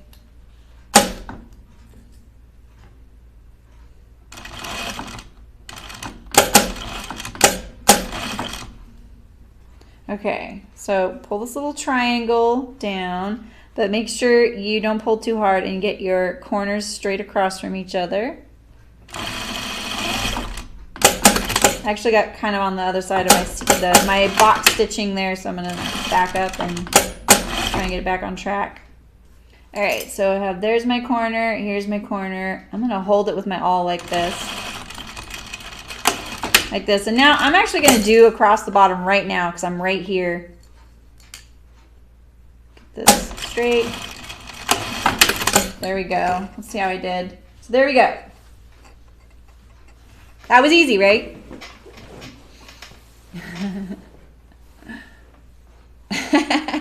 That's awesome, Eliza. Yeah, I know what you mean. Especially like I feel like when I'm getting a little bigger, like my armholes are getting like it's like constraining right there. Yeah. Yeah, that's awesome. It comes in a curvy version. Pretty cool. Stop sewing without me.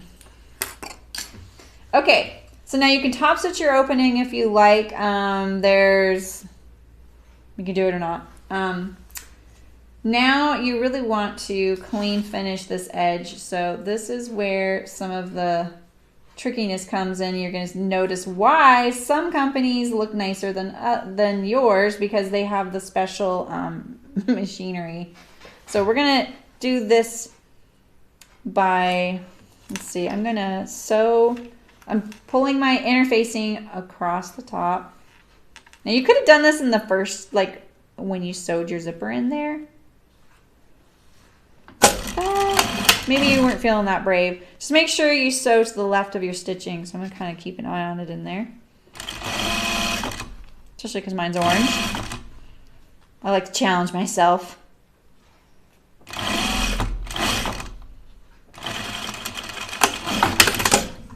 And then let's see. Okay, that's pretty good. Let's do the other side.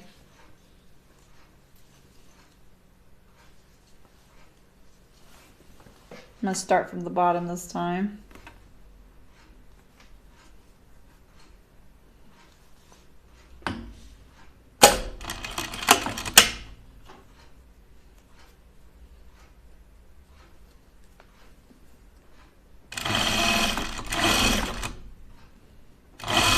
You know, zippers are just seams. I know we're all a little nervous about them, but they're just seams, you know.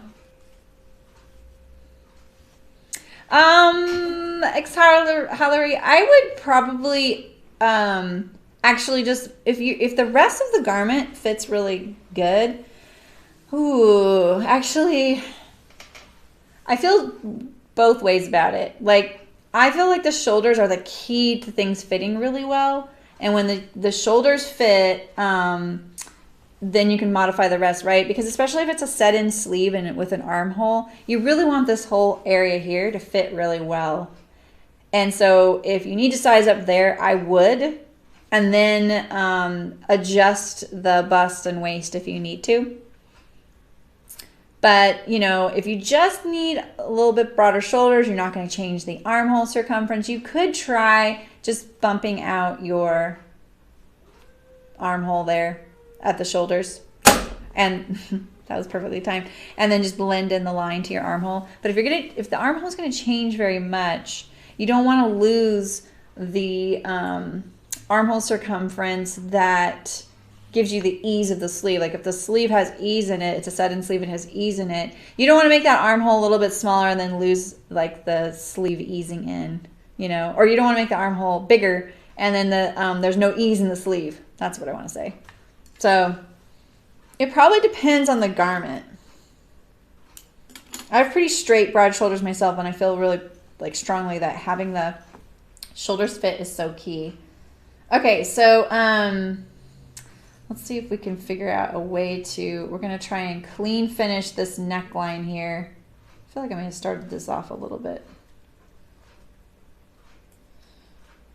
tricky. So you're going to do as much as you can to clean finish your neckline here. You obviously can't do it all the way around.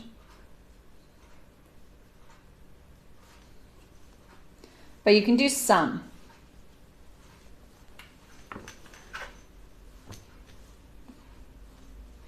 The other thing to do is if this edge is serged already, which, you know, that would be probably good practice.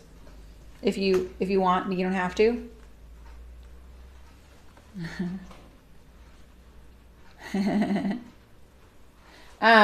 You could just leave your serged edge hanging below the neckline and then top stitch it down by stitching in the ditch of the neckline right here.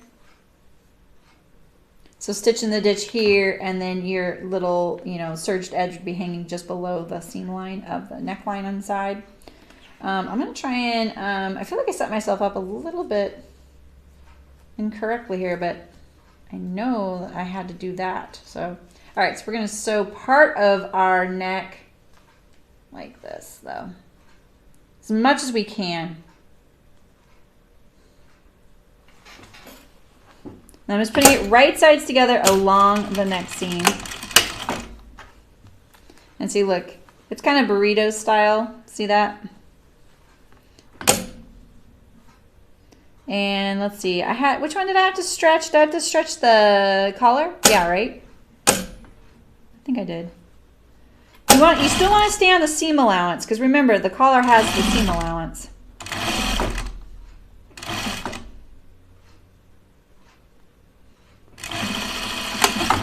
So if you get as far as you can, then you're going to have a clean finished neckline right there at the front, which is where it counts the most when you're opening up your zipper neck like this, and it's kind of, you know, falling forward, right? Okay. So it's very common that you will see exposed zipper. You can make a facing that sews there as well, but you're kind of getting into more advanced styles of zip neck treatments, and I'm not going to dedicate the stream to just that, but I would totally do that for you guys if you got into that, you know.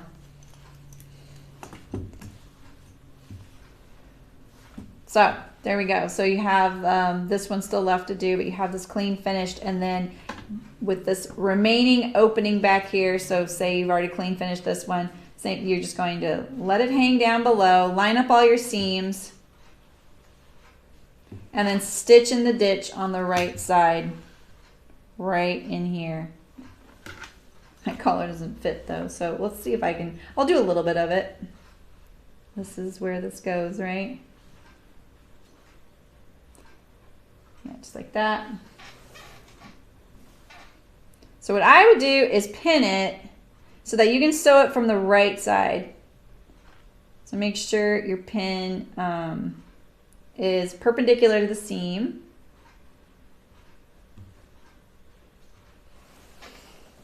I didn't want to sew this sample in fabric that would be really easy to deal with, that is like lightweight. That's why I used this toaster sweater fabric, and I didn't want to use any of Tracy's fleece.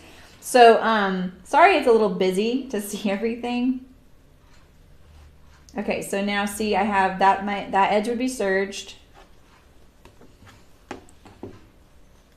And then I'm just going to stitch in the ditch for a little bit. Let's see, we'll start where clean finishing stop. All right, I have orange thread on, so be nice to me. I'm talking to you guys.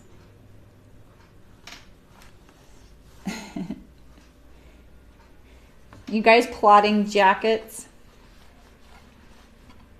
So if you stitch in the ditch, you know, pretty accurately, this is not going to show. We'll see how bad my orange stitching shows. I'm pulling it apart, stitching right over my pins. Remember, my collar didn't fit quite well because I didn't cut it out right. So there is the stitch in the ditch on the right side. So if that thread matched, you probably wouldn't even see it. And then you would have this little edge hanging down. So you could trim a little bit, you know, with your serging first, you know. Bye, Eliza. See ya. We're almost done. You're not going to miss anything. All right, so I hope that quick and dirty way of putting in your zip neck would work for you. Clean finish. You'd have a zip neck. I mean, mine looks kind of a mess because I did quick and dirty, but I think you can totally do it. Put your zip neck tee in there. Now I have a dickie.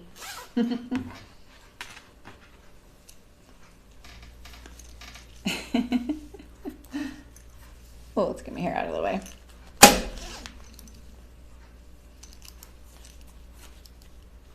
Right? It'd be nice.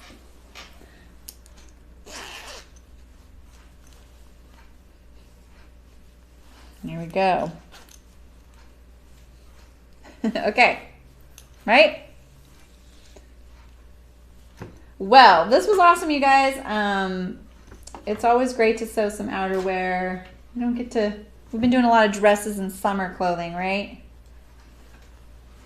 And we need to talk soon about doing another sew-along, because we haven't done one of those in a while. I'm wearing my Mountain View pull-on jeans today, and it made me remember. I feel like you guys would respond the most to maybe a jeans sew-along. So I can see the whole jacket on my table, but I know you guys probably can't see the whole thing. There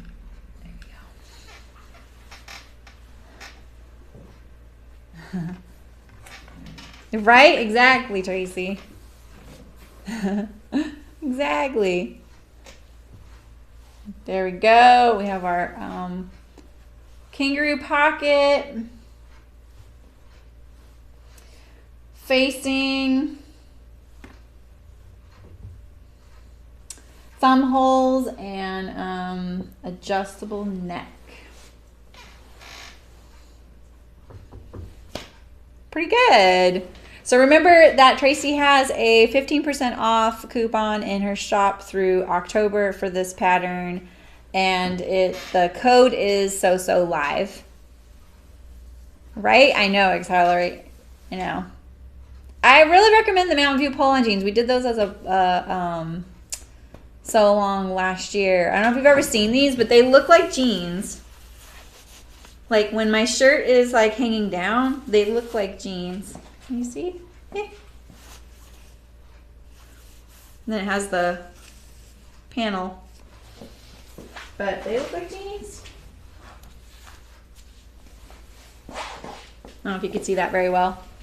I posted a picture in my stories today, but they're great. You don't have to deal with the zipper fly, but I know you can do the zipper fly. That's awesome, Malin. Yeah. Yeah, and you know, if you have fluctuations in weight or you have a sensitive stomach, they're kind of nice for that, you know. If you have like some mobility issues, like pulling on your clothes, you might, you know, not consider doing them, because if you know, don't want to have to pull really hard, you know, Yeah, they're really, really fast to sew, Tracy. They're really great. It's by Itch to Stitch Designs. And they look like real jeans. Most of us don't tuck shirts in, you know, so it works great. They'd be perfect for camping and wearing your high-neck sweater, you know? All right, you guys. Well, have a fantastic weekend. So next week, boy, do I really not know what I'm sewing next week. I was thinking about doing the bowline sweater by Paper Cut. I'll show you a picture of it.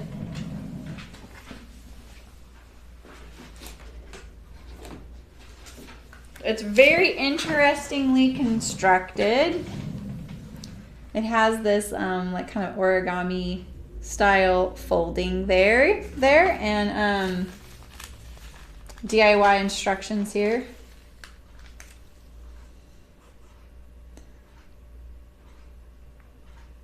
Ah, that's you. I remember you posting that on Instagram. That's awesome. So we might do that. That's the only thing I have in the queue right there. My messy queue. But I do have some other fabrics, and I know that Hearts is sending us some new things as well. So I'll let you know. You'll see Tuesday what we're doing on Wednesday. I know it's kind of late, right?